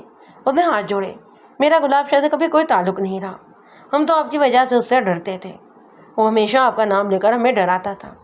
آپ بے شک اس کو سولی پر چڑھا دیں یا سنسار کر دیں، ہم تو خود اس سے بہت تنگ آئے ہوئے ہیں۔ اتنے میں ایسا ہی سلیم اور ایاز نامی لڑکوں کو بھی گرفتار کر کے لے آیا۔ دونوں ہی پڑھے لکھے نوجوان تھے، شریف خاندان کے چشم و چراغ معلوم ہوتے۔ اس وقت تو خاصے گھبرائے ہوئے لگ رہے تھے۔ ستارہ کو دیکھ کر ان کی گھبراہٹ میں اضافہ ہو گیا۔ میں نے دونوں کے نام پوچھا اور پھر ستارہ بیگم کی طرف دیکھ کر پوچھا کیا لگتی ہے یہ عورت تمہاری؟ کچھ نہیں، کچھ بھی نہیں، دونوں نے بے وقت زبان کہا۔ میں نے ایاز سے کہا تم تو اس کو اماں کہتے تھے، اب کیا بات ہے؟ وہ جی غلطی ہو گئی، ہم گلاب شاہ کی باتوں میں آ گئے، اس نے جواب دیا۔ اوئے غلطی کہتے ہو تم اس کو؟ میں نے غصے سے کہا تمہاری کوئی شادی شدہ بہن نہیں ہے کیا؟ ہاں جی 2 بہنیں شادی شدہ ہیں۔ میں نے سلیم سے پوچھا تمہاری کتنی بہنیں شادی شدہ ہیں؟ 1 ہے جی۔ میں اٹھا اور دونوں کو ہی گردنوں سے پکڑ کر پوچھا اور یہی ڈرامہ کوئی اگر تم دونوں کی بہنوں کے ساتھ کرے تو؟ ہمیں بڑا افسوس ہے جی۔ ایاز نے ہاتھ جوڑے، جب تک میں نے فرزانہ بی بی کو نہیں دیکھا تھا اس وقت تک مجھے اصل بات کا اندازہ ہی نہیں تھا۔ گلاب شاہ نے ہمیں کہا تھا کہ فرزانہ بی بی بہت خطرناک عورت ہے اور اس نے اپنی ساس کا ناک میں دم کیا ہوا ہے، لیکن جب میں نے فرزانہ بی بی کو دیکھا تو مجھے محسوس ہوا کہ وہ تو بہت ہی معصوم عورت ہے۔ اگر مجھے گلاب شاہ کا ڈر نہ ہوتا تو میں اسی وقت بانڈا پھوڑ دیتا۔ سلیم نے کہا کہ آپ ہمیں کرامت علی کے گھر لے چلیں، ہم دونوں میاں بیوی کے پیر پکڑ کر معافی مانگ لیں گے۔ فرزانہ بی بی کو گلاب شاہ نے قتل کر دیا ہے، ستارہ بیگم نے کہا۔ اس نے جو ڈرامہ اس لیے رچایا تھا کہ کرامت علی غصے میں آ کر اپنی بیوی کو طلاق دے دے اور اس کا راستہ کھل جائے۔ وہ فرزانہ سے شادی کرنا چاہتا تھا، لیکن جب اس کا منصوبہ فیل ہو گیا تو اس نے فرزانہ کو جلا کر مار ڈالا۔ دونوں ہی نوجوانوں کو اس انکشاف پر سخت صدمہ ہوا۔ یا اللہ میرا گناہ معاف کر دے، ایاز نے رونا دھونا شروع کر دیا۔ فرزانہ بی بی بہت ہی نیک اور معصوم صورت تھی، ہماری وجہ سے اس کو بہت دکھ پہنچا تھا۔ یا اللہ اس شیطان گلاب شاہ کو غارت کر۔ میں دوبارہ اپنی کرسی پر جا بیٹھا۔ ستارہ بیگم اور دونوں ہی نوجوان میرے ساتھ تعاون کرنے پر تیار تھے۔ وہ نادانی یا دباؤ کی وجہ سے گلاب شاہ کے اعلی کار بن گئے۔ میرا دل نہیں مانا کہ ان کے خلاف کوئی سخت کارروائی کروں، لیکن میں نے ان کو شام تک تھانے میں بیٹھائے رکھا اور تحریری بیان لینے کے بعد ان کو جانے کی اجازت دے دی۔ اصل مجرم زیب النساء اور گلاب شاہ تھے۔ شام کے وقت میں نے زیب النساء کو اپنے کمرے میں بلوایا اور اتنا وقت تھانے میں گزارنے کی وجہ سے وہ کچھ پریشان دکھائی دیتی تھی، تاہم اس کے زبان میں تو کوئی فرق ہی نہیں آیا تھا۔ اس نے آتے ہی کہا کہ آپ کب تک مجھے یہاں بیٹھائے رکھیں گے؟ میں نے اس کے احتجاج کا نظر انداز کرتے ہوئے کہا تم نے اپنی بہو کے کمرے میں آگ کس طرح لگائی؟ کیا میں نے لگائی تھی آگ؟ اس نے حیرانی اور غصے سے کہا آپ سارا الزام میرے سر تھوپنے کی کوشش کیوں کر رہے ہیں؟ ستارہ بیگم، سلیم اور ایاز تھوڑی دیر پہلے یہاں سے اٹھ کر گئے ہیں اور میں نے تینوں کا ہی بیان تحریری طور پر لے لیا ہے اور ان کا بیان تمہارے خلاف جاتا ہے۔ اس کے علاوہ تم نے پڑوسیوں سے بھی باتیں کرتے ہوئے کہا تھا کہ اگر کرامت علی نے بیوی کو طلاق نہ دی تو پھر بہو کی لاش ہی اٹھے گی۔ ان باتوں سے ظاہر ہوتا ہے کہ تم نے اپنی بہو کو قتل کرنے کا فیصلہ کیا ہوا تھا۔ آپ مجھے قاتل سمجھ رہے ہیں؟ اس کے لہجے میں حیرت بھی تھی اور پریشانی بھی۔ میرے سمجھنے سے تو کچھ نہیں ہوتا، واقعات اور شہادتیں تمہاری طرف اشارہ کر رہی ہیں، اور گلاب شاہ وہ بھی تمہاری اس جرم میں شریک ہے۔ وہ شریک وریک نہیں، اصل مجرم ہی وہی ہے، اس نے کہا۔ اس کی آواز کانپ رہی تھی۔ ٹھیک ہے، میں فرزانہ کو پسند نہیں کرتی تھی، لیکن اس کا مطلب یہ نہیں کہ میں اس کو قتل کرنا چاہتی تھی۔ میں صرف یہ چاہتی تھی کہ میرا بیٹا اس کے ہاتھ میں کاغذ پکڑا کر اسے گھر سے نکال دے۔ قاتل گلاب شاہ ہے اور آگ بھی اسی نے لگائی تھی۔ اس کے بھائی صاحب یعنی کہ فرزانہ کے باپ کے ساتھ پرانی دشمنی چلی آ رہی تھی۔ میں نے اس کو منع بھی کیا مگر وہ باز نہیں آیا۔ یہ بات تم نے پہلے کیوں نہیں بتائی؟ پہلے بھی بتائی تھی لیکن شاید آپ نے نہیں سنی، اس نے کہا۔ پھر تفصیل بتاتے ہوئے کہنے لگی کہ گلاب شاہ اس سے فرزانہ کے کمرے اور بستر کے بارے میں چھوٹے موٹے سوالات کرتا رہا تھا۔ پھر اس نے گلی میں جا کر 2 بار وہ کھڑکی بھی دیکھی جس کے ساتھ فرزانہ کا بستر تھا۔ وہ پرانے اسٹائل کی 4 پٹ والی کھڑکی تھی۔ 2 پٹ نیچے اور 2 اوپر تھے۔ زیب النساء کے مطابق اوپر والے پٹ تھوڑے سے کھلے رہتے۔ اس کے دل میں ان باتوں سے وضو سے پیدا ہو رہے تھے۔ اس نے گلاب شاہ سے کہا کہ تم یہ باتیں کیوں پوچھ رہے ہو؟ کیا مرضی ہے تمہاری؟ میں نے بہت انتظار کر لیا، گلاب شاہ نے کہا۔ اب میں زیادہ انتظار نہیں کر سکتا۔ کیا ارادہ ہے تمہارا؟ میں جس چیز پر ہاتھ رکھ دیتا ہوں نا، یا تو وہ میری ہو جاتی ہے یا پھر کسی کی بھی نہیں ہوتی۔ کچھ دن اور انتظار کر لو، کوئی نہ کوئی راستہ نکل ہی آئے گا۔ انتظار کا وقت اب گزر چکا ہے، گلاب شاہ نے پرخیال لہجے میں کہا۔ ابھی معاملہ گرم ہے، ٹھنڈا ہو گیا تو مزہ نہیں ہوگا۔ آپ کو پتہ نہیں ہے کہ میرے سینے میں کیسی آگ لگی ہوئی ہے۔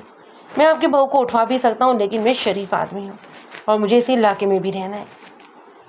زیب النساء نے کہا کہ اسے گلاب شاہ کے ارادے کا کچھ اندازہ ہو گیا مگر وہ اس کو سمجھانے کے سوا کچھ نہیں کر سکتی تھی۔ اس کے اگلے ہی روز رات کو جب آگ لگی تو اسے یقین ہو گیا کہ یہ حرکت گلاب شاہ کی ہی تھی، لیکن وہ اس معاملے میں زبان نہیں کھول سکتی تھی۔ یہ وہ تفصیل تھی جو زیب النساء نے بعد میں بتائی۔ ابھی یہ فیصلہ کرنا باقی تھا کہ اس میں کتنا سچ اور کتنا جھوٹ تھا۔ میں نے اس کا تحریری بیان لے لیا اور گلاب شاہ کی گرفتاری کے لیے پارٹی بھی روانہ کر دی، لیکن گلاب شاہ ایک بار پھر روپوش ہو گیا۔ واضح طور پر اسے تھانے میں ہونے والی کارروائی کا علم ہو چکا تھا۔ میں نے 2-3 روز تک انتظار کیا مگر اس دفعہ وہ گرفتاری دینے نہیں آیا، یعنی اسے اس بات کا اندازہ ہو گیا تھا کہ اس کے خلاف جو کیس بنا ہے وہ خاصا مضبوط تھا۔ ہم تقریباً 2 ہفتے تک اس کی تلاش میں چھاپے مارتے رہے مگر اس کا کوئی بھی سراغ نہ ملا۔ اسی انتظار میں ہم نے گواہوں اور کیس میں ملوث افراد کے عدالت روبرو بیانات کروائے اور گلاب شاہ کا ناقابل ضمانت وارنٹ بھی جاری کر لیا۔ اس دوران میں حوالدار کمروز کی سرگرمیاں مجھے کچھ مشکوک قسم کی لگیں۔ مجھے شبہ تھا کہ اس کا گلاب شاہ کے ساتھ رابطہ قائم تھا، تاہم میں نے اس پر اپنا شک ظاہر نہیں ہونے دیا اور ایک قابل اعتماد آدمی کو اس کی نگرانی پر مامور کیا۔ اس کے 3-4 روز کے بعد ہی کمرو میرے پاس آیا اور سلیوٹ کرنے کے بعد بولا، ملک صاحب، میں نے گلاب شاہ کو پکڑ لیا ہے اور ہم آج رات اس کو گرفتار کر سکتے ہیں۔ وہ اپنے 4-5 ساتھیوں کے ساتھ چودھری جمال الدین کے ڈیرے پر مقیم ہے۔ یہ جگہ یہاں سے 3-4 میل کے فاصلے پر ہے۔ مجھے کمرو کی بات سن کر تعجب ہوا۔ میں نے کہا، کمرو، تمہیں گلاب شاہ کا کھوج لگانے کے لیے کہا کس نے تھا؟ کسی نے کہا تو نہیں تھا، اس نے جواب دیا، میں خود اس کی تلاش میں تھا۔ سچی بات یہ ہے کہ مجھے فرزانہ بی بی کی موت کا بہت دکھ ہے۔ اس کی بات پر یقین کرنا بڑا ہی مشکل تھا کیونکہ وہ گلاب شاہ کا دوست تھا اور اس کی مدد کرتا رہتا تھا۔ میں نے اسے چودھری جمال کے ڈیرے کا محل وقوع دریافت کیا اور پھر پوچھا، کیا تم خود اس کے ڈیرے پر گئے تھے؟ ہاں جناب، میں خود بھی گیا تھا، گلاب شاہ سے بھی ملاقات کی۔ کل صبح وہ کسی دوسری جگہ چلا جائے گا، اسی لیے چھاپا آج رات ہی مار دینا چاہیے۔ اسے تم پر شک نہیں ہوا؟ ابھی تک تو نہیں ہوا، لیکن اگر وہ اس چھاپے میں ہمارے قابو میں نہ آیا تو پھر وہ مجھ پر بھروسہ نہیں کرے گا۔ اسے پتہ چل جائے گا کہ یہ مخبری میں نے ہی کی تھی۔ سوچتا ہوں میں جناب ایک بات اور ہے، گلاب شاہ آسانی سے گرفتاری نہیں دے گا۔ وہ پولیس کا مقابلہ کرنے کا فیصلہ کر چکا ہے۔ ان لوگوں کے پاس کافی اسلحہ ہے، اس لیے ہمیں زیادہ آدمی ساتھ لے کر جانے پڑیں گے۔ اس کی باتیں مجھے کچھ عجیب بھی لگ رہی تھیں۔ دوسری عجیب بات گلاب شاہ کی طویل روپوشی تھی۔ اس دفعہ اس کے کسی آدمی نے گواہوں کی دھمکیاں بھی نہیں دی تھیں۔ رات کے 12 بجے ہم نے جمال الدین کے ڈیرے کو گھیرے میں لے لیا۔ وہ ڈیرا آبادی سے دور کھیتوں کے درمیان بنا ہوا تھا۔ دیہی علاقوں کا ایک مسئلہ یہ ہے کہ رات کے وقت وہاں چھاپے کو خفیہ نہیں رکھا جا سکتا۔ گاؤں یا ڈیرے کے کتے اجنبی کو دیکھتے ہی بھونکنا شروع کر دیتے ہیں۔ ڈیرے پر 3-4 کتے تھے، انہوں نے ہمیں دیکھتے ہی بھونکنا شروع کر دیا۔ یہ بات ڈیرے پر موجود افراد کے لیے خطرے کی گھنٹی ثابت ہوئی۔ ہم حوالدار کمرو کی رہنمائی میں وہاں پر پہنچے۔ اس وقت آسمان پر چاند نکلا ہوا تھا۔ کتوں کے بھونکنے کی آوازیں سن کر ڈیروں کے مکین جاگ گئے۔ وہ ایک کمرے میں ہلکی سی روشنی بھی ہو گئی تھی۔ پھر دروازہ کھلنے کی چرچراہٹ بھی سنائی دی اور کسی نے بلند آواز سے کہا، کون ہے بھائی؟ میں نے جواب دیا، گلاب شاہ، دونوں ہاتھ سر پر رکھ کر باہر آ جاؤ، ڈیرا پولیس کے گھیرے میں ہے۔ یہ سنتے ہی اندر ہلچل سی مچ گئی۔ چند ہی لمحوں کے بعد ڈیرے کی دوسری طرف سے فائر کی آواز سنائی دی۔ گولی سرکاری رائفل سے چلائی گئی۔ پھر ایک کے بعد دیگرے 3 فائر اور کیے گئے۔ میری سمجھ میں ہی نہیں آیا کہ ایسا کیوں کیا گیا تھا۔ اگر گلاب شاہ یا اس کے کسی ساتھی نے فرار ہونے کی کوشش کی تھی تو اسے فائر سے پہلے وارننگ دینی چاہیے تھی، مگر کسی وارننگ کی آواز سنائی نہیں تھی۔ لمحہ بھر کے بعد ڈیرے کے اندر سے شاٹ گن اور پسٹل سے فائر کیے گئے۔ سپاہیوں نے بھی جوابی فائرنگ شروع کر دی۔ کتے فائرنگ کی آواز سن کر ادھر ادھر دپک گئے۔ مجھے یقین تھا کہ گلاب شاہ زیادہ دیر تک مزاحمت نہیں کر سکے گا اور 1.5-2 گھنٹے کے بعد گرفتاری پیش کر دے گا، لہذا ہم فائرنگ کی آڑ میں گھیرا تنگ کرتے رہے اور گلاب شاہ کو گرفتاری پیش کرنے کے لیے کہتے رہے۔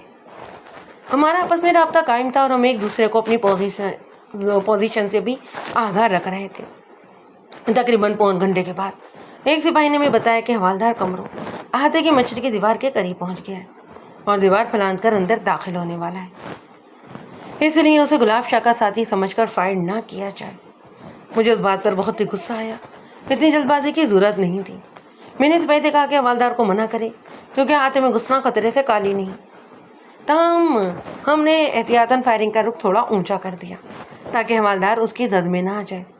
احاطے کا مشرقی حصہ تاریخی میں تھا، میں احاطے کی مغربی سمت میں تھا اور اس طرف کنواں تھا جو اونچی جگہ پر تھا، وہاں سے احاطے میں دیکھا جا سکتا تھا۔ میں نے کنویں کے ساتھ بنی ہوئی کچی دیوار کی اونٹ سے احاطے میں نظر ڈالی۔ درختوں کے نیچے دیوار کے ساتھ مجھے ایک سایہ سا حرکت کرتا ہوا دکھائی دیا۔ 2 کمروں کے دیوار کے ساتھ وہ حرکت کرتا ہوا آگے بڑھا اور آخری کمرے کے دروازے کے سامنے پہنچ گیا۔ اس وقت میں یقین کے ساتھ کچھ نہیں کہہ سکتا تھا کہ وہ کون تھا اور کیا کر رہا تھا۔ اصل حقیقت مجھے بعد میں معلوم ہوئی۔ یہ تھا کہ میں آپ کو بتا چکے حوالدار کمرو کو فرزانہ بی بی کی موت کا بہت دکھ تھا۔ اس نے اسی دن گلاب شاہ سے انتقام لینے کا فیصلہ کر لیا۔ یہی وجہ تھی کہ اس نے گلاب شاہ کو جعلی پولیس مقابلے میں ہلاک کرنے کا مشورہ دیا تھا، لیکن میں نے ایسا کرنے سے انکار کر دیا۔ لیکن اس نے خود ہی انتقام لینے کا منصوبہ بنایا۔ وہ گلاب شاہ کا دوست تھا اور اس سے ملتا جلتا رہتا تھا۔ میرے انکار کے بعد اس نے گلاب شاہ سے کہا کہ وہ کچھ عرصے کے لیے روپوش ہو جائے کیونکہ تھانے دار نے اسے جعلی پولیس مقابلے میں ہلاک کرنے کا فیصلہ کیا ہے۔ اس اطلاع کے بعد گلاب شاہ روپوش ہو گیا، لیکن کمرو نے رابطہ قائم رکھا۔ کمرو نے اسے تاکید کر دی تھی کہ اگر پولیس اس کے ٹھکانے پر چھاپا مارے اور اسے گرفتاری دینے کے لیے کہے تو وہ بالکل اعتبار نہ کرے اور ڈٹ کر مقابلہ کرے۔ اس باتوں کی وجہ سے گلاب شاہ ڈرا ہوا تھا، لہذا میری اپیل کے باوجود اس نے گرفتاری نہیں دی۔ حوالدار اور کمرو نے پیٹرول کا ایک ڈبہ پہلے سے ہی کھیت میں چھپا رکھا تھا۔ جس وقت ہم نے ڈیرے کو گھیرے میں لے لیا، اسی وقت کمرو نے اپنے منصوبے پر عمل کرنے میں مصروف ہو گیا۔ وہ دیوار پھلانگ کر احاطے میں داخل ہوا اور نہایت احتیاط کے ساتھ اس کمرے کے دروازے کو باہر سے کنڈی لگا دی جس میں گلاب شاہ اور اس کے ساتھی چھپے ہوئے تھے۔ کمرے میں 2 کھڑکیاں تھیں جن میں سلاخیں لگی ہوئی تھیں، دروازہ صرف ایک ہی تھا۔ کمرو نے دروازے کے نیچے سے پیٹرول کمرے میں انڈیلا اور ماچس جلا کر اسے آگ لگا دی۔ پیٹرول نے ایک دم ہی آگ پکڑ لی، لیکن عجلت میں کمروں کے کپڑوں پر بھی پیٹرول گر گیا۔ جیسے ہی اس نے ماچس جلائی، اس کے کپڑوں نے بھی آگ پکڑ لی۔ وہ چیخ چیخ کر ادھر ادھر بھاگنے لگا۔ آگ نے اس کمرے کو بھی پوری طرح اپنی لپیٹ میں لے لیا۔ اس آگ نے گلاب شاہ اور اس کے دونوں ساتھیوں کو ہلاک کر دیا اور 2 کو شدید زخمی کیا۔ حوالدار کمرو کو بچا لیا گیا، مگر آگ جلنے کی وجہ سے وہ معذور ہو گیا تھا۔